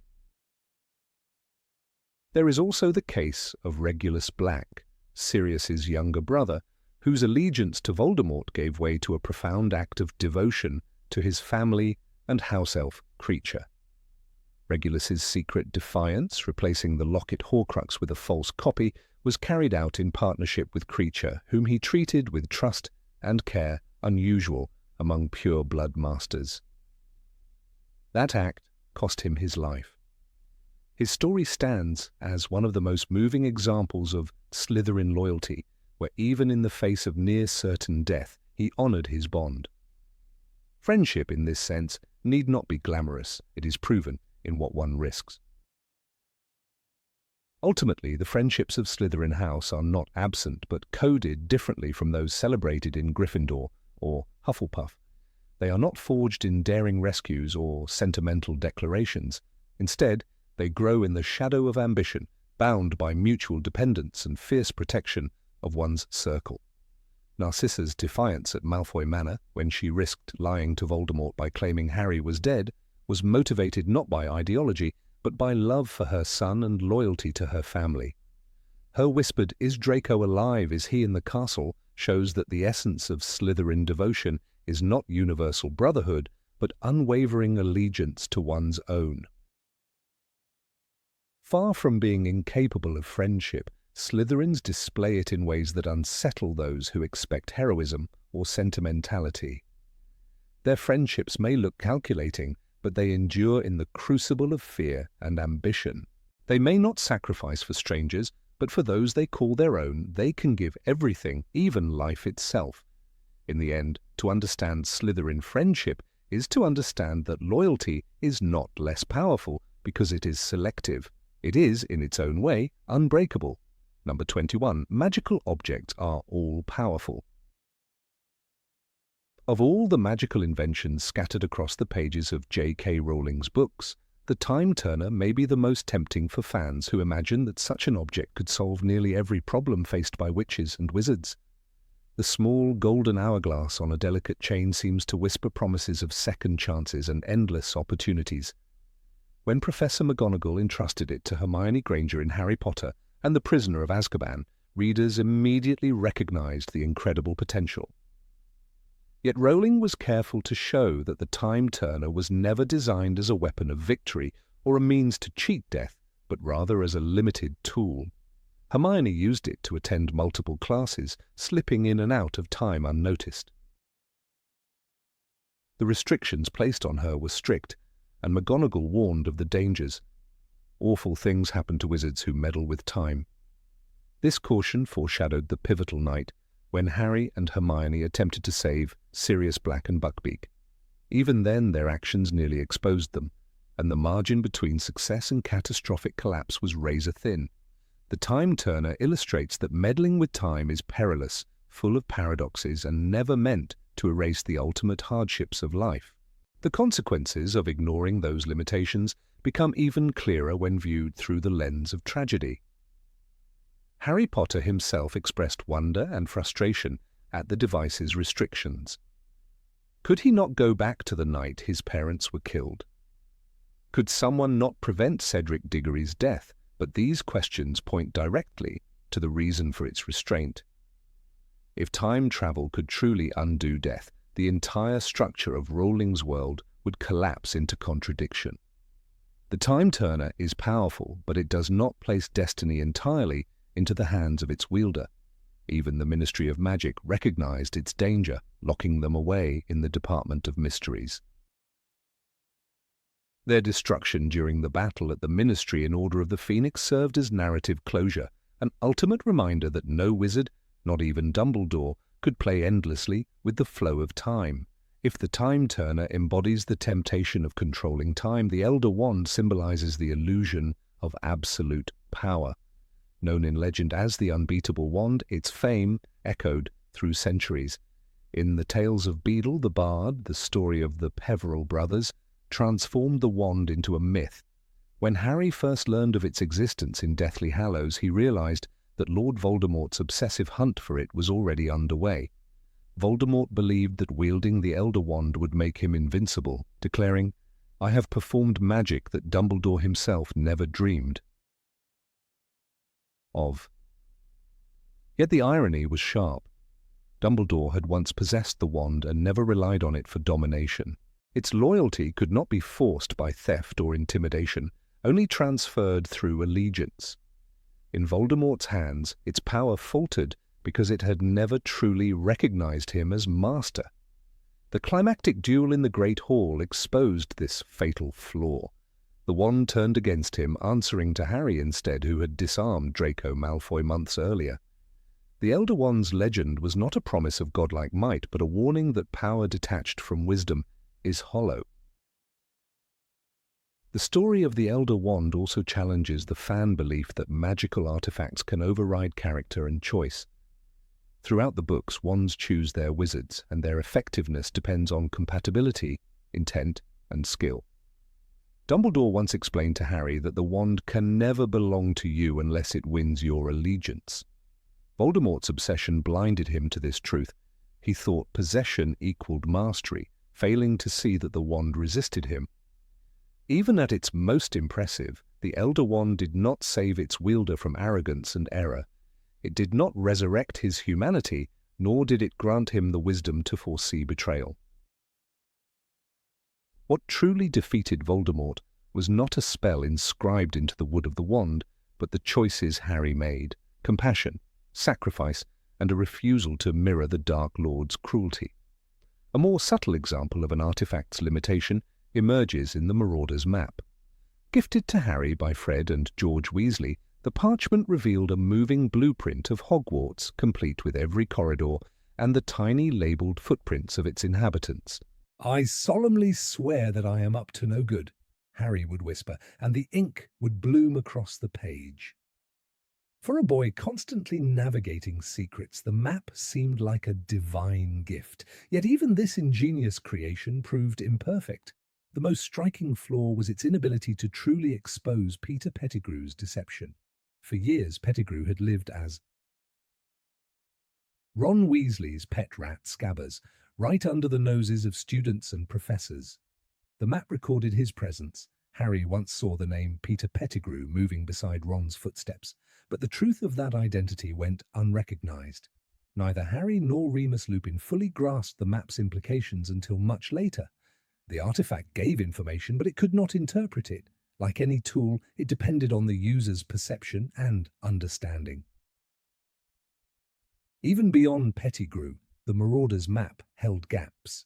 It did not reveal secret chambers outside its design, such as the Room of Requirement, which shielded itself even from magical detection. Draco Malfoy exploited this blind spot during Half-Blood Prince, planning his attacks away from prying eyes. Once again, readers saw that even the cleverest magical inventions had blind corners.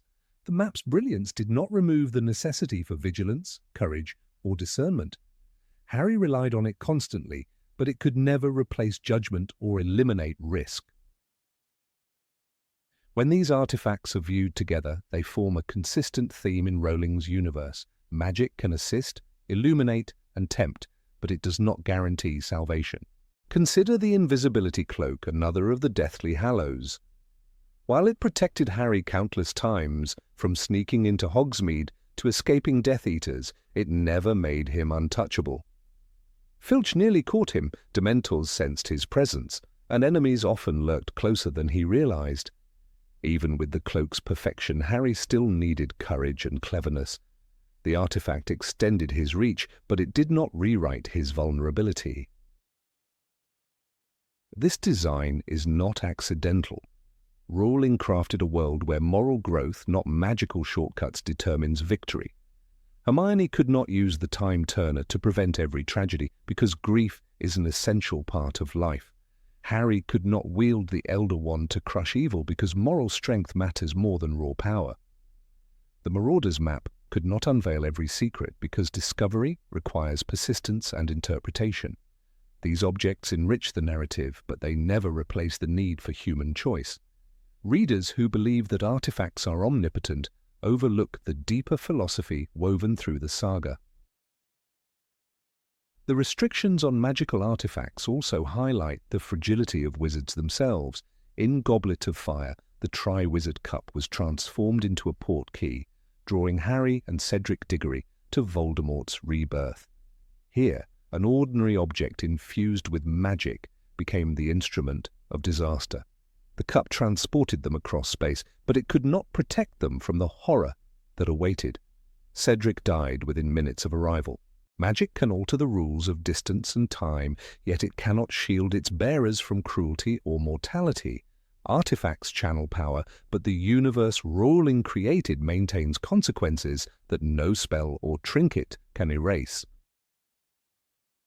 This realism in limitation explains why Dumbledore, despite all his wisdom, often warned against depending too heavily on enchanted items.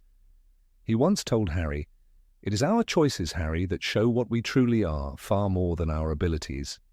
Abilities can include artifacts as well as talent. A wizard may possess the most legendary wand, cloak, or map, but none of it matters without choices shaped by love, bravery, and sacrifice. Dumbledore himself owned the Elder Wand, yet never used it to dominate. His restraint illustrated that wisdom is not in what one owns, but in how one acts. The theme also manifests in minor artifacts that at first appear miraculous. Take the pensive, which allowed Dumbledore and Harry to revisit memories. Its power to explore the past seemed boundless, yet memory itself was flawed, coloured by perception. Slughorn's altered recollection about Horcruxes showed how even magical records could mislead. Artifacts reveal, but they do not cleanse truth from bias or error. Their power remains tethered to human limitation. It is striking, then, that Rowling created no artifact without flaw. The Resurrection Stone, the third of the Hallows, exemplified the most heartbreaking weakness. It could summon shades of the dead, but never truly return them. Harry saw his parents, Sirius and Lupin, walk beside him before he faced Voldemort in the forest, but he recognized them as shadows. The stone granted comfort, not resurrection. It soothed, but it did not alter fate. Like the Time Turner, it reminded readers that death is immutable in Rowling's moral universe. Magic cannot undo the finality of life. By weaving limitation into every artifact, Rowling preserved the balance of her world. Fans who believe that a single, magical object could solve every crisis overlook the narrative's core integrity. These items provide wonder, expand possibilities, and challenge characters, but they never substitute for courage or moral growth. They are extensions of their wielders, not solutions in themselves. Even when they gleam with ancient legend, they remain subject to the same rules of imperfection that govern all of Rowling's magical system. The fantasy of omnipotent artifacts is compelling because it echoes our own desire for shortcuts, for talismans that dissolve hardship. Yet the truth of Rowling's storytelling is that even in a world where portraits talk, broomsticks fly, and wands spark fire, nothing cancels the necessity of courage, grief, and human decision. Artifacts can aid, but they cannot erase the weight of choice. That is why Hermione's Time Turner remained limited to schoolwork, why Voldemort's Elder Wand betrayed him, and why the Marauder's map concealed as much as it revealed. Their brilliance lay not in omnipotence, but in their reminder that even in magic, there are laws that cannot be broken. Number 22. Fred and George were just jokers. Fred and George Weasley are often remembered first and foremost for the echo of laughter they left in the halls of Hogwarts. Their legacy in fan memory sometimes shrinks to mischievous pranks, enchanted fireworks, and a bag of skiving snack boxes. Yet reducing them to jesters of the wizarding world does injustice to the depth of their characters. They were not simply tricksters, they were visionaries who used humour and invention as tools of resistance, empowerment, and survival. Their story is not one of idle mischief, but of courage wrapped in laughter, a rebellion hidden behind a grin, and grief transformed into resilience. When the twins first appeared in Harry Potter and the Philosopher's Stone, their pranks seemed like simple mischief. They bewitched snowballs to hit Professor Quirrell in the back of the head, never realizing they were pelting the face of Lord Voldemort himself. This moment, humorous on the surface, foreshadowed a greater truth. Their humor was often a weapon against fear. Even as children, they instinctively undermined authority not only to amuse, but to puncture the looming seriousness that suffocated others. Their magic was entertainment, but it was also defiance, a refusal to be cowed. Their talent for invention grew alongside their love for laughter. By the time they reached their final years at Hogwarts, the twins had developed a dazzling array of original magical products. Their skiving snack boxes, such as nosebleed nougat and fainting fancies, were designed to let students escape lessons, but they also revealed a keen grasp of potion-making and enchantments. Hermione, the most academically gifted of her peers, even admitted their brilliance. In Harry Potter and the Order of the Phoenix, she remarked with surprise, "They don't get good marks, but they're geniuses." This acknowledgement from Hermione, who measured worth in academics, highlighted how Fred and George had carved a unique, unconventional path. When Dolores Umbridge tightened her grip on Hogwarts with her authoritarian rules and her inquisitorial squad, the twins transformed humour into a form of resistance. Their grand departure was not only a prank, but a political act. They set off their portable swamp and a torrent of fireworks that made the students laugh in the face of tyranny. "We won't be seeing you," George shouted to Umbridge before leaving her office in chaos. This was no mere mischief. It was symbolic rebellion, a statement that oppressive control could not silence joy or creativity. They turned Hogwarts into a battlefield of laughter, proving that defiance could be joyful and liberating. The leap from schoolboys to businessmen is one of the most striking evolutions in their story. Weasley's Wizard Wheezes, their shop in Diagon Alley, represented more than commerce. It was independence, ingenuity, and triumph against odds. The twins came from a poor family where money was scarce, yet through persistence and imagination, they built one of the most successful businesses in the wizarding world. The dazzling storefront, stocked with shield hats, decoy detonators, and Peruvian instant darkness powder, showed their understanding of both humor and wartime necessity. Their success was not handed to them. It was created through risk, creativity, and courage. Their inventions were not just novelties. Many of them became vital tools during the Second Wizarding War. Members of the Order of the Phoenix used their defensive products in actual combat. The shield cloaks and hats, originally designed as protective jokes, provided real defense against hexes and curses. The Ministry of Magic itself ordered supplies from the twins, a recognition of their practical genius. It is striking to consider that the same boys once dismissed as class clowns became arms suppliers in a war for survival, their humor transmuted into tangible protection. The role of the twins in resistance continued when Hogwarts fell under the control of Death Eaters. While Harry, Ron, and Hermione searched for Horcruxes, Fred and George remained in Britain, fighting through the underground networks of the Order and actively resisting Voldemort's regime. At their shop and through secret channels, they supported those who refused to yield. Their inventions, once made to entertain, became tools for undermining tyranny. They proved that defiance was not always wielded through wands alone, but through cleverness and persistence. During the climactic Battle of Hogwarts, the twins stood side by side, ready to fight for their school, their family, and their freedom. It was not jokes that filled the corridors then, but courage. Fred's death came as a devastating blow, not only to the Weasley family, but to readers who had come to see him as a light in darkness. J.K. Rowling wrote that his face was still full of the joy of laughter at the time of his death, a haunting reminder that even in war, Fred never abandoned the spark of humor that defined his life. His death crystallized the tragedy of war, the silencing of a voice that had once brought joy to countless hearts. George's grief after losing his twin was profound. The bond between them had always been more than brotherhood. It was symbiosis, a partnership where one finished the other's thought. Fans often overlook the aftermath, but George's survival carried a heavy weight. Yet he chose not to abandon the path he and Fred had carved. By continuing the business, he kept his brother's memory alive. The shop became a monument, not of jokes alone, but of resilience, memory, and the defiance of despair. Through his survival, George proved that humor could be a way of mourning and a weapon against grief.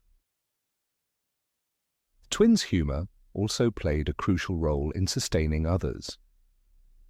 In times of fear and oppression, laughter can be rebellion. Their jokes reminded their peers that fear was not invincible. They taught Harry, Ron, Hermione, and countless others that resistance could coexist with joy. In Order of the Phoenix, Harry noted that the twins' pranks kept the spirit up in the Gryffindor common room during Umbridge's reign. They became morale officers in a world consumed by darkness. Their value lay not only in magical invention, but in emotional endurance.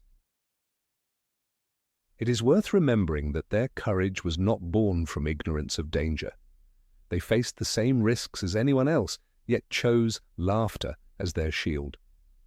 They mocked Death Eaters, played tricks in the gravest of times, and risked their lives for their beliefs. Humor was not escape, but resistance, not naivety, but wisdom. By refusing to be broken by fear, they denied Voldemort the control he craved. Their very existence as jesters of hope challenged the ideology of despair. The twins also embodied the possibility of transforming personal struggle into triumph. Growing up in a large, poor family, they lacked the privileges enjoyed by others. Yet rather than see limitation, they saw opportunity. They turned scarcity into invention, poverty into creativity. Their shop was a triumph not just of business but of spirit. They proved that laughter could be more valuable than gold, and ingenuity more powerful than wealth. One might recall the scene when Harry gifted them his Triwizard Tournament winnings. He told them to use it to start their joke shop, saying, "It's a lot of money, but it's nothing compared to what I owe you." That gesture, coupled with their determination, ignited the creation of Weasley's Wizard Wheezes. In that moment, Harry acknowledged their worth, not as clowns, but as visionaries. Their legacy was born not of chance, but of recognition and courage. Even in memory, their story lingers as something larger than comedy. They remind us that humor is not trivial but profound, that invention can be born of laughter, and that even in tragedy, joy can leave an indelible mark. Fred and George Weasley were never simply pranksters. They were inventors, entrepreneurs, rebels, and warriors whose laughter carried the weight of defiance. Their jokes were not only about mischief, but about survival, resistance, and love. To dismiss them as mere tricksters is to overlook the courage behind their humor and the resilience within their laughter. Number 23. Snape hated Harry. From the moment Harry Potter set foot in the dungeons of Hogwarts for his very first potions lesson, it seemed as though Severus Snape had marked him as an enemy.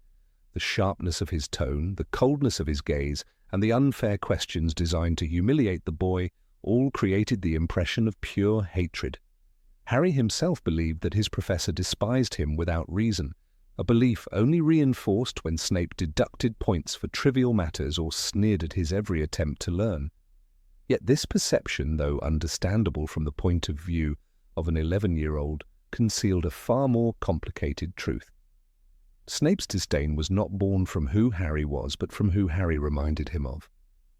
Every time he looked into Harry's green eyes, he saw the woman he had loved.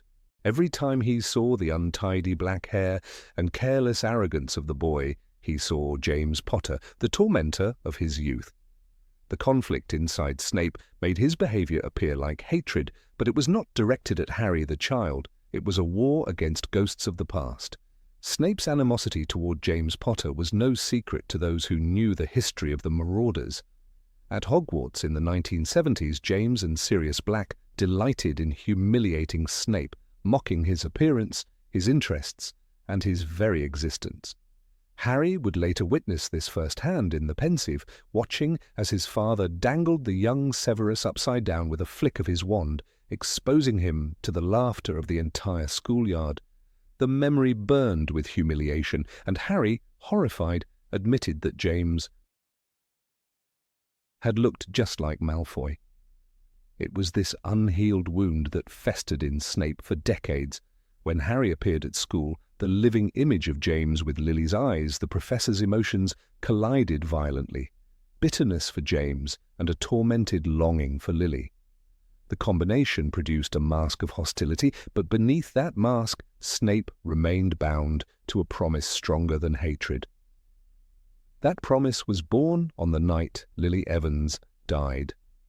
Snape, broken and guilt-ridden after her murder, fell to his knees before Albus Dumbledore and swore to protect her son. In Harry Potter and the Deathly Hallows, the scene of Snape's desperate plea resonates with tragic force.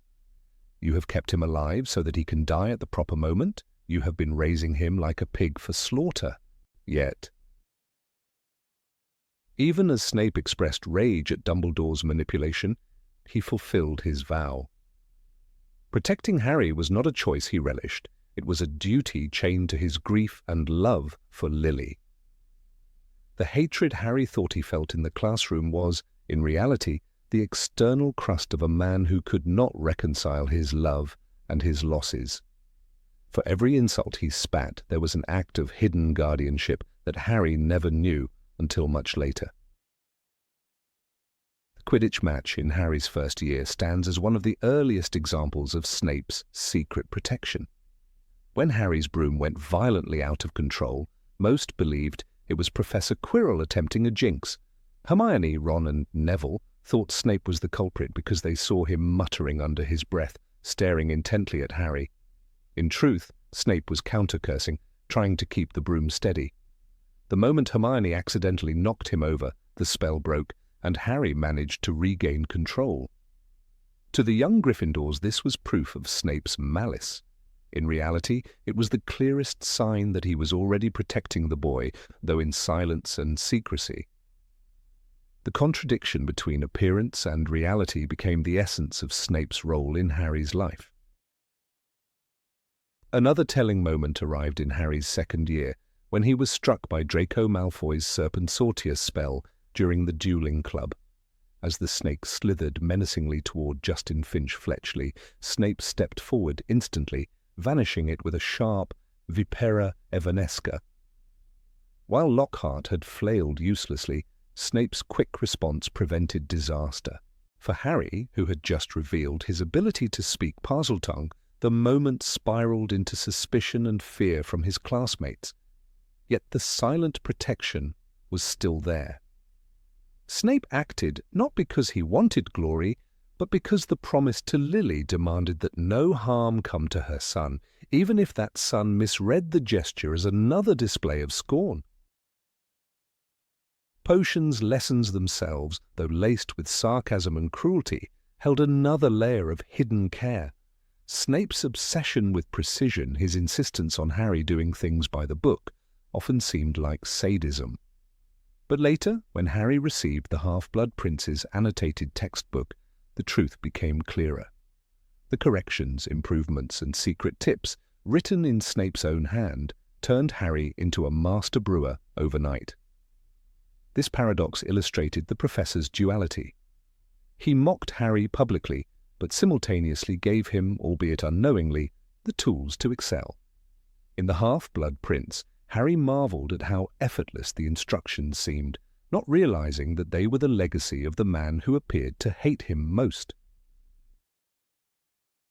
Snape's protective actions extended beyond the classroom and beyond Hogwarts. In Prisoner of Azkaban, he literally placed his body between Harry and Lupin in werewolf form, stretching out his arms in a desperate attempt to shield the children. Harry would later dismiss this as an accident of circumstance, believing Snape had only stumbled upon them. But the description in the book leaves no doubt Snape was conscious, deliberate, and ready to die to keep Harry safe. That willingness to sacrifice himself, hidden beneath years of contemptuous glares, showed where his true allegiance lay. Hatred alone does not drive a man to shield another with his own body. Love, or at least a vow born of love, does. The poison incident during Slughorn's Christmas party in Half-Blood Prince adds another layer to the puzzle. When Ron Weasley accidentally drank the poisoned mead intended for Dumbledore, Snape acted with lightning speed, forcing a bezoar down Ron's throat. He did not hesitate, and though his tone was brusque, the action saved Ron's life. Here again, Snape's mastery of antidotes and his commitment to keeping Harry's closest friends alive betrayed the truth. His mission was broader than a classroom rivalry. By keeping Ron safe, He kept Harry's support system intact, ensuring Lily's son would not be left vulnerable. Perhaps the most ironic moment of Snape's supposed hatred occurred in Order of the Phoenix, when he reluctantly undertook the task of teaching Harry occlumency. Their sessions were disastrous, filled with shouting and frustration, and Harry came away convinced that Snape was sabotaging him. Yet the effort itself revealed the opposite. Snape knew that Voldemort was intruding into Harry's mind, and that the only way to shield him was to train him in the discipline of occlumency. Though his methods were harsh and his patience limited, the intent was unmistakable: to arm Harry with the defenses he would need against the Dark Lord. The failure of those lessons was due as much to Harry's mistrust as to Snape's bitterness. The ultimate revelation of Snape's true feelings came only after his death, when Harry gazed into the swirling silver memories in the pensieve. There he saw the portrait of a man whose entire life had been consumed by love and regret. He heard Dumbledore ask, "After all this time?" And Snape respond with the single word, "Always." In that instant, Harry understood that the cruel remarks, the favoritism towards Slytherins, and the relentless detentions were the armor of a man broken by loss. His entire existence had been devoted to protecting Lily's child, not out of affection for Harry himself, but out of a love so powerful it transcended even death. The supposed hatred dissolved into something far more complex, something Harry himself would later honor by naming his son Albus Severus. Snape's hostility was, in many ways, a shield for his own vulnerability. To openly care for Harry would have been to expose the depth of his wound, to reveal to the world that he still loved Lily Evans. By masking his protection with disdain, Snape preserved his secret. He could sneer at Harry's lack of discipline, scoff at his fame, and lash out at his mistakes, while simultaneously ensuring that no real harm ever reached him. It was the perfect disguise for a man who lived a double life, both as a spy among Death Eaters and as Dumbledore's most trusted agent. To Harry, the mask felt real. To Snape, it was survival. The paradox of Snape's relationship with Harry lay in the tension between memory and duty. The memory of James Potter's cruelty never faded, poisoning every interaction. Yet the duty to Lily demanded loyalty to her son.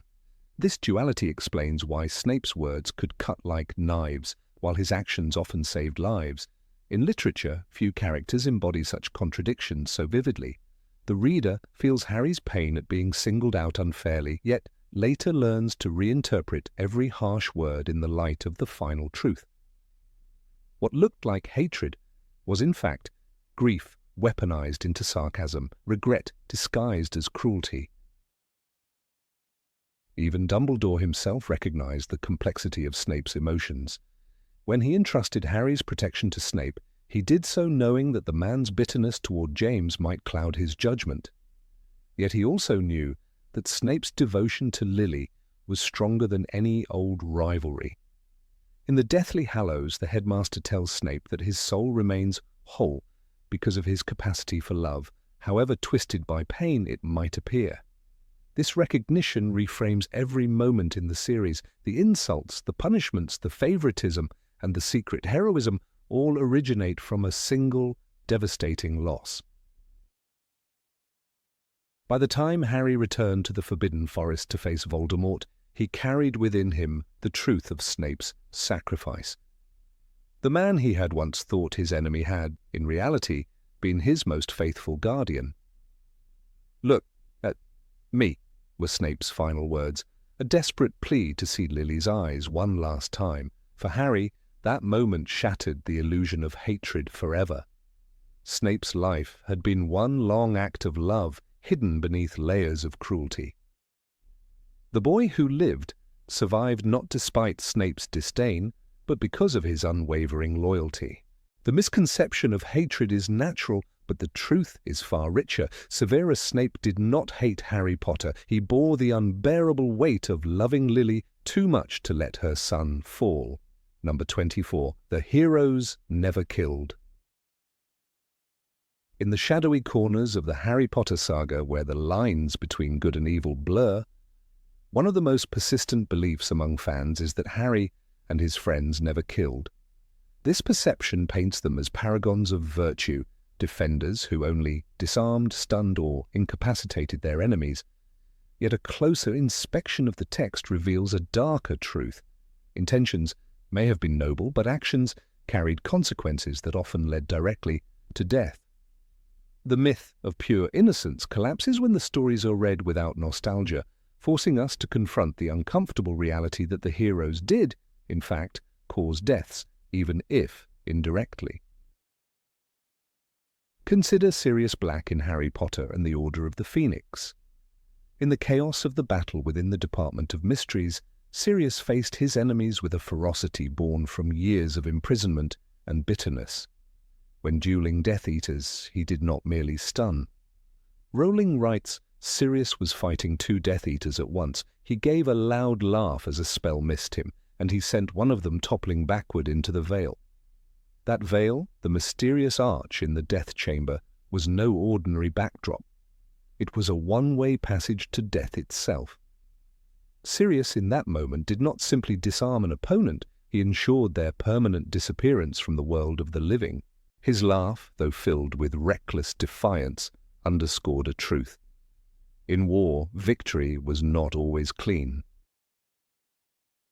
The veil itself was enigmatic, described as a place where whispers could be heard, where even Harry felt a magnetic pull, but to a Death Eater pushed through its folds, it was finality. Fans may argue Sirius had no choice, that his opponent's fate was sealed by circumstance rather than intent. Yet the result is undeniable, a death caused by the hero's hand. Sirius may not have whispered the unforgivable curse, but he performed an act with lethal consequence. This undermines the narrative of restraint that many fans cling to when they recall the noble struggle of the Order of the Phoenix. The story grows darker still in Harry Potter and the Deathly Hallows, where survival demanded harsher measures. The Battle of Hogwarts was a theatre of desperation, where teenagers faced murderers and had only seconds to choose their spells. Ginny Weasley, often remembered as fiery yet compassionate, found herself in the thick of combat. Rowling does not describe her as holding back. Instead, her duels were aggressive, her wand slashing as she fought for her life. Spells like Reducto, which blasts objects to pieces, were not harmless when directed at living enemies. Earlier, in Order of the Phoenix, Ginny used this very curse to shatter the prophecy shelves, an explosion described as catastrophic. Imagine such force turned upon a human body in battle. The implication is gruesome. Ginny's willingness to unleash destructive magic speaks volumes. While she never muttered Avada Kedavra, she wielded incantations that could maim or kill. In the frenzy of the final battle, surrounded by death and fire, her choices reveal that the younger generation of fighters could not afford purity. Ginny's courage was born of necessity. Her spells a reminder that survival sometimes meant discarding restraint. Fans who imagine her dueling with only harmless stunners ignore the lethal potential of the curses she flung across the battlefield. Even Hermione Granger, so often the voice of reason, did not escape this reality. In Deathly Hallows, when the trio escaped from the Malfoy Manor, she hexed Antonin Dolohov and others with spells designed to incapacitate, but the sheer violence of the moment suggested no guarantee of survival for her enemies. Hermione also used Petrificus Totalis in combat situations where immobility could mean being trampled or left to die in fire and chaos. Her brilliance with magic was often praised, but brilliance can also be deadly when unleashed without hesitation. Hermione's moral compass always tilted toward justice, yet justice in war is painted with blood. Ron Weasley, usually overshadowed in discussions of lethal force, also stepped into that realm. In the Ministry infiltration during Deathly Hallows, Ron blasted enemies back with curses that slammed bodies into walls and floors. Magic in Rowling's world is not gentle. When misused, it leaves behind broken bones, burns, or corpses. Ron may not have desired to kill, but desire matters little when a spell's impact can crush a man against stone. The trio's youthful clumsiness did not protect them from the violent consequences of their actions. The ultimate example lies with Harry himself. Fans adore the image of Harry defeating Voldemort with a disarming charm, the noble boy refusing to kill even in the face of ultimate evil. Yet this interpretation simplifies the truth to the point of distortion. In the climactic duel, Rowling writes, Harry yelled, Expelliarmus. Voldemort screamed, Avada Kedavra. The spells met, Voldemort's curse rebounded, and he fell lifeless to the floor. On the surface, Harry remained pure, using his signature spell of defense. But the duel's outcome was death nonetheless, caused by Harry's deliberate choice of spell at that precise moment.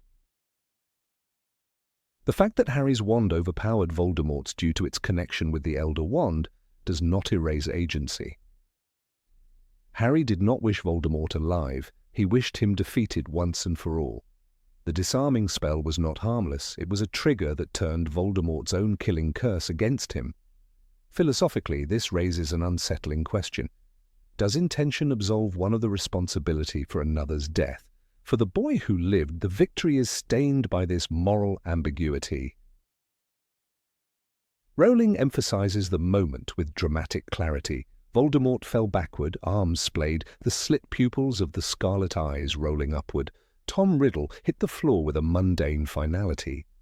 Harry's triumph was absolute, but it was a triumph bought with a death he orchestrated. Fans who claim Harry never killed ignore that his very last act against Voldemort was a calculated confrontation that ended in the Dark Lord's demise. Beyond the central trio, other heroes too carried death on their hands. Molly Weasley, remembered with affection as the maternal heart of the series, became lethal in the moment of her daughter's peril. When Bellatrix Lestrange attacked Ginny, Molly roared, "Not my daughter, you bitch."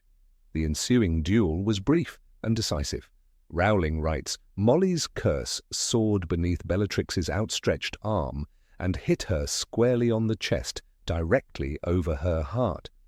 Bellatrix's gloating smile froze, her eyes bulged. For the tiniest fraction of a second she knew what had happened, and then she toppled, and she was dead before she hit the floor. This was no disarming spell. It was an intentional, lethal strike from a mother defending her child. The scene with Molly destroys the illusion of restraint. She was not portrayed as corrupted or damned for this act. Instead, her victory was celebrated, almost cathartic, for readers who longed for Bellatrix's downfall. The moral lesson is clear. In Rowling's world, even the kindest figures may resort to killing when pushed to the edge. The narrative rewards Molly, framing her as justified, suggesting that under certain circumstances, heroes are permitted to kill without moral compromise. Neville Longbottom adds another example. In Deathly Hallows, wielding the sword of Gryffindor, he decapitated Nagini, Voldemort's last Horcrux. While Nagini was a serpent, she was also a living creature and an integral extension of Voldemort's soul. Neville's act was as violent as it was necessary, a clean and unmistakable killing stroke. It is often framed as heroic, yet it remains an act of killing. The boy once mocked for clumsiness became executioner in the final moments of battle, his strike ensuring Voldemort's downfall. This, too, undermines the fantasy of innocence. These moments accumulate until the pattern cannot be ignored. The heroes, though often unwilling killers, were killers nonetheless. They used spells that could maim, forced opponents into deathly traps, and accepted lethal outcomes when the alternative was defeat. Rowling did not write her story as a sanitized morality tale. She wrote it as a war, and in war death follows even the most reluctant hand. Fans who cling to the belief of moral purity do so out of love for the characters, perhaps unwilling to imagine Harry, Hermione, Ron, or Ginny as bearing the weight of such responsibility.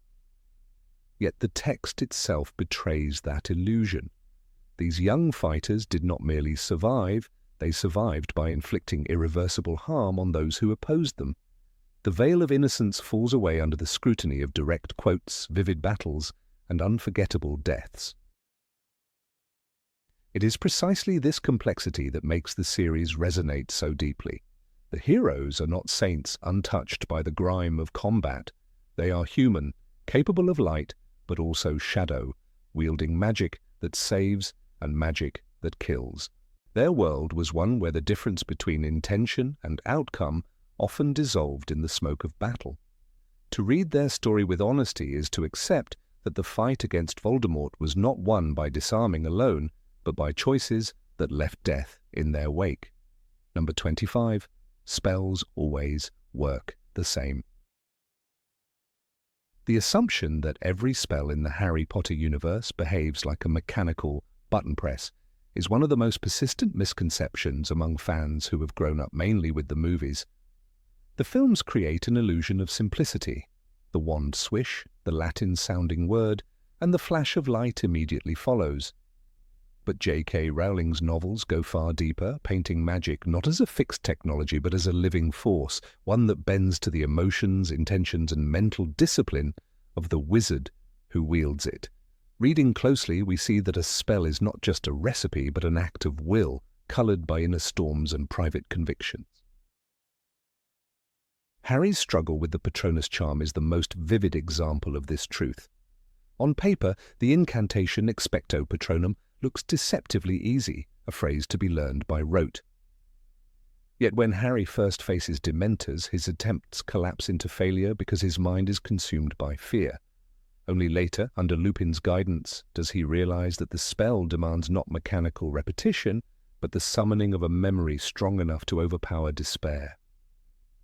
As the book notes, Harry felt a huge surge of hope. He concentrated hard on a happy memory.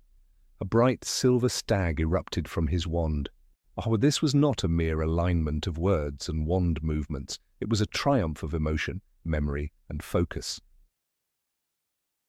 The same principle explains why unforgivable curses are not available to every witch or wizard who utters them. When Harry, in the heat of anger, attempts to cast Crucio against Bellatrix Lestrange, it fizzles rather than bites. Bellatrix herself mocks him in Order of the Phoenix. Never used an unforgivable curse before, have you, boy? You need to mean them. Ruling here underlines that the curse is more than syllables. It is an embodiment of raw intent. To torture, the caster must desire suffering. To kill, the caster must be willing to destroy without hesitation. Harry, for all his fury, did not carry that cruelty in his heart, and so the spell refused to obey him. Contrast Harry's failure with Bellatrix's terrifying mastery. For her, the Cruciatus curse flows effortlessly because she feeds it with a well of malice. Every word she utters is sharpened by sadism. We are told that she tortured Neville's parents into insanity, a feat not of mechanical ability, but of sustained, merciless intent. The novels show how she thrives on pain, reveling in the very act of cruelty, and thus her spells bear the weight of her inner nature. In her hands, magic is a mirror of brutality, polished by a soul that embraces darkness fully. The killing curse, Avada Kedavra, likewise illustrates how intent governs outcome. During the series, countless Death Eaters chant it, but Rowling makes clear that this curse is not a universal key. The caster must desire death and deliver it with conviction. It is not enough to mimic the phrase. When Moody, actually Barty Crouch Jr. in disguise, teaches it, he tells the class that there is no countercurse, but emphasizes the required strength of will. This explains why such magic is rare among ordinary wizards. Without the heart hardened to the act of murder, the words are hollow. Even the simplest spells reveal this dynamic when we pay attention. In Chamber of Secrets, Harry duels Draco Malfoy during the Dueling Club fiasco.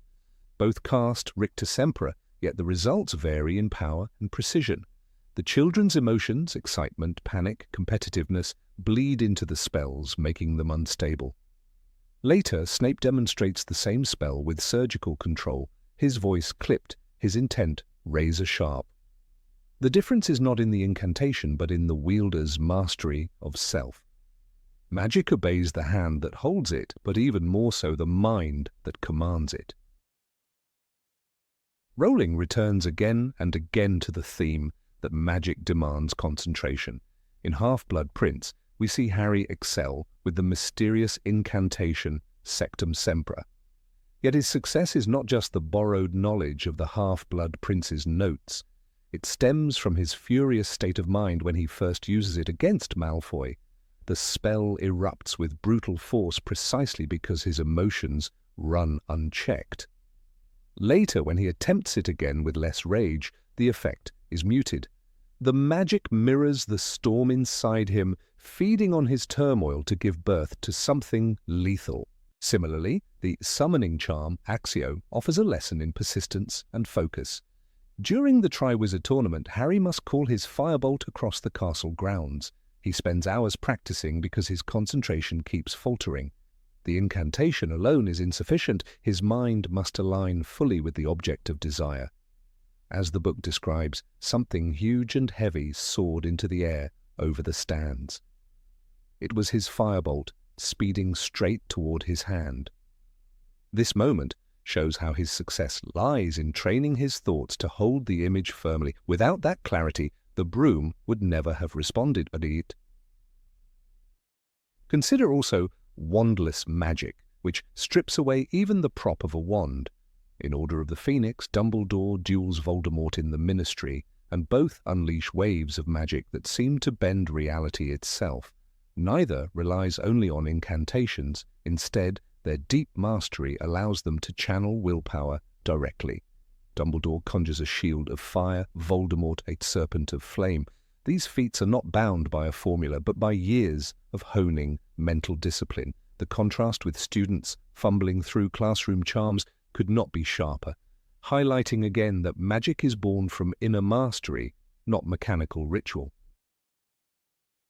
Rowling also ties magic to morality. When Harry tries to use Crucio on Amicus Caro in Deathly Hallows, it works with unexpected potency because his intent has shifted. This time he is defending McGonagall, and his fury burns hotter. Yet even then, the act weighs on him. The narrative reminds us that success in dark magic corrodes the soul precisely because it requires embracing dark impulses. Magic becomes an ethical mirror, rewarding those who surrender to malice with raw power, but demanding a toll on their humanity. The story of Neville Longbottom further supports this idea. Early in the series, Neville struggles with even basic charms, often fumbling incantations. Yet when the stakes rise in Deathly Hallows, he becomes the leader of resistance at Hogwarts, wielding the sword of Gryffindor against Nagini. His transformation is not due to suddenly learning better Latin, but to finding courage and conviction within himself. As his confidence grows, so does his magical ability. Rowling makes clear that the two are inseparable. Magic thrives where self-belief blossoms. Hermione, often seen as the epitome of bookish precision, also illustrates this complexity. Her spells are usually flawless, but even she falters under duress. In Deathly Hallows, when escaping from the Ministry, her stupefy curses are erratic because she is panicked. Knowledge alone is not enough. Emotional stability is the bedrock. Hermione's genius provides tools, but her humanity, her nerves, her fear, still shapes the results. This again dismantles the myth of uniform, mechanical magic. Voldemort's arc, ironically, underscores the same truth.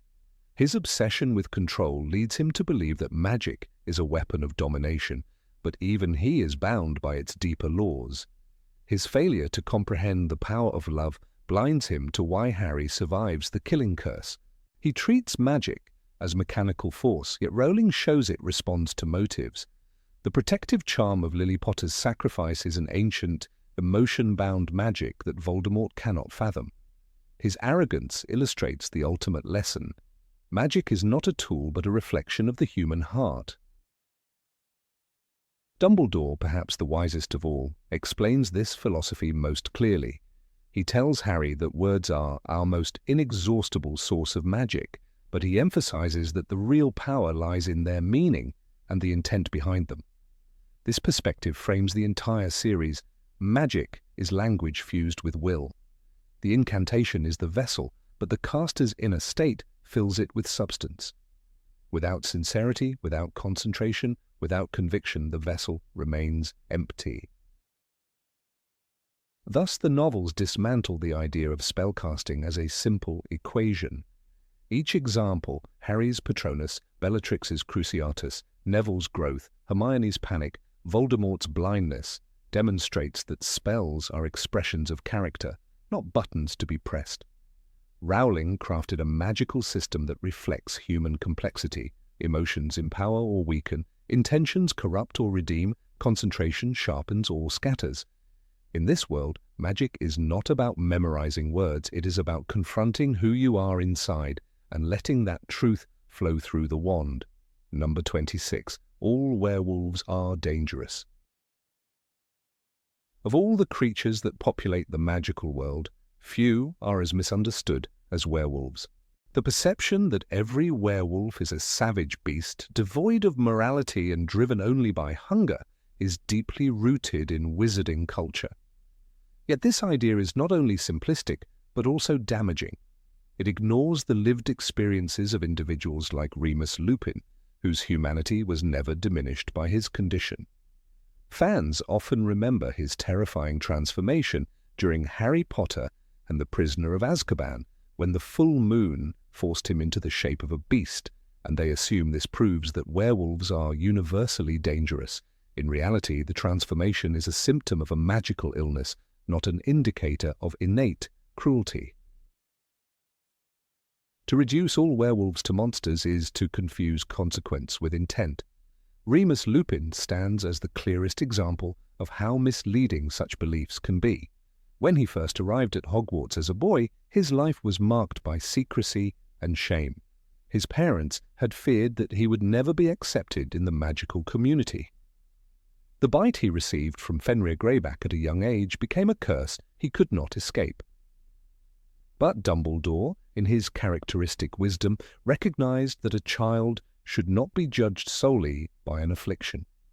He ensured that Lupin received an education, even constructing the Shrieking Shack and the Whomping Willow as safeguards. This act of compassion demonstrated that integration was possible when society made space for those who suffered from the condition. Lupin went on to become a kind and brilliant wizard, proving that his lycanthropy did not define his soul. The tragedy of Lupin's life is not his monthly transformation, but the way society treated him as if he were already lost. The Ministry of Magic's strict regulations, the fear among parents, and the prejudice in everyday wizarding life left him with few opportunities. Dolores Umbridge later codified this bias when she introduced laws that restricted werewolves from employment. In Order of the Phoenix, Lupin himself admits, many fear the werewolf more than they fear the vampire, illustrating how ignorance magnifies fear. Even though he was one of the most capable defense against the dark arts professors, loved by students like Harry, Hermione, and Neville, Lupin could not secure permanent work. His dismissal was never about skill or integrity, but about stigma. This stigma is what turns some werewolves toward darkness.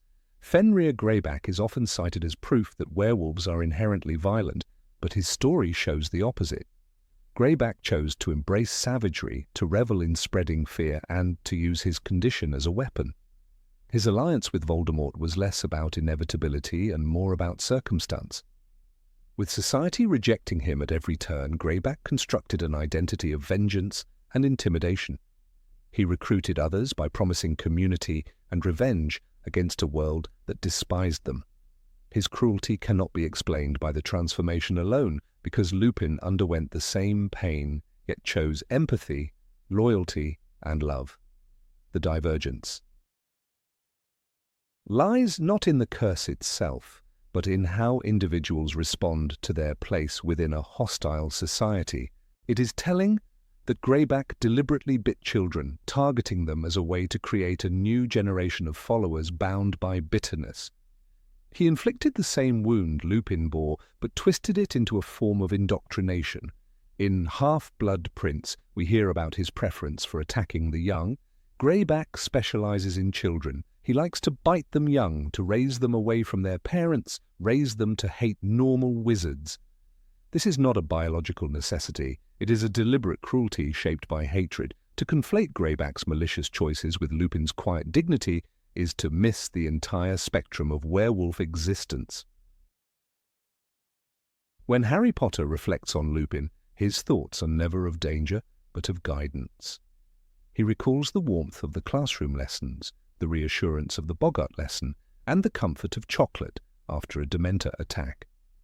These memories illustrate that Lupin was defined by compassion rather than by the curse. Even Snape, who despised Lupin for personal reasons, acknowledged his brilliance in brewing wolfsbane potion to suppress the dangers of transformation. The potion itself is proof that werewolves are not inherently dangerous. With support, magic, and understanding, they can live safely. The tragedy lies in how few had access to such resources because society preferred exclusion to accommodation. The wolfsbane potion deserves attention, for it represented hope. Invented by Damocles Belby, it allowed a werewolf to retain their mind during transformation, but its complexity and cost placed it out of reach for most. Lupin, through Snape's reluctant skill, gained a temporary reprieve, but the wider werewolf population remained trapped in cycles of isolation. Had the magical community prioritized distribution of such remedies, fewer would have turned to figures like Greyback. Instead, the lack of systemic support reinforced the narrative that werewolves were uncontrollable beasts. By denying them tools for safety, society manufactured the very danger it claimed to fear. Lupin's death in the Battle of Hogwarts symbolizes both the loss of a friend and the silencing of a voice that challenged prejudice. He fought alongside Harry, Tonks, and countless others, proving loyalty to a society that never fully accepted him. His courage dismantled the stereotype of werewolves as villains, but it also highlighted how rare such examples were allowed to be. Tonks's love for him further illustrates that those who looked past the stigma discovered kindness and devotion. Yet even within that marriage, Lupin struggled with feelings of unworthiness, as if the prejudice of the world had seeped into his bones. "I am too old for you, too poor, too dangerous," he once confessed to Harry. Those words reveal not danger but despair born of rejection. By contrast, Greyback died without redemption, his legacy one of cruelty. His name became synonymous with terror, not because he was a werewolf, but because he chose to wield his curse as a weapon of ideology. The fan assumption that all werewolves resemble Greyback overlooks Lupin's sacrifice, his teaching, and his humanity. It collapses the spectrum of lived experiences into a caricature. It is as if one judged all wizards by Voldemort, ignoring Dumbledore, McGonagall, or Arthur Weasley. In every community there are those who choose darkness, but their choices do not define the whole. The real danger, then, lies not in the moonlight, but in the shadows of prejudice.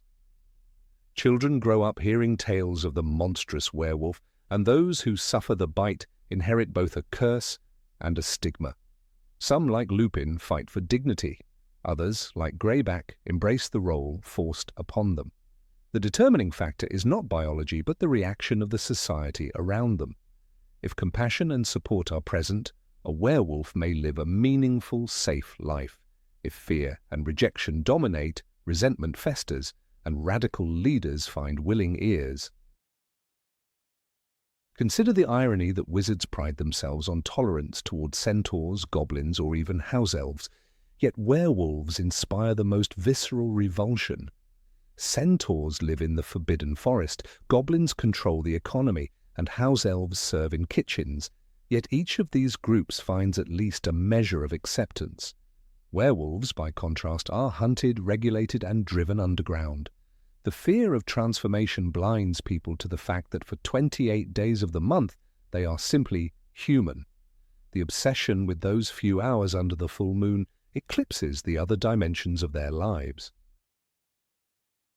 Harry himself came to embody the rejection of this prejudice. He saw Lupin not as a monster, but as a mentor.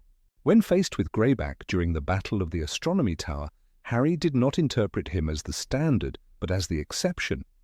His horror at Greyback's attack on Bill Weasley came not from the idea that Bill would now be evil, but from the physical and emotional scars inflicted. Bill's case is another example. Though he was not fully transformed, he bore marks of the curse, yet his character remained unchanged. Fleur Delacour's declaration that she would marry him regardless further proved that love could triumph over fear.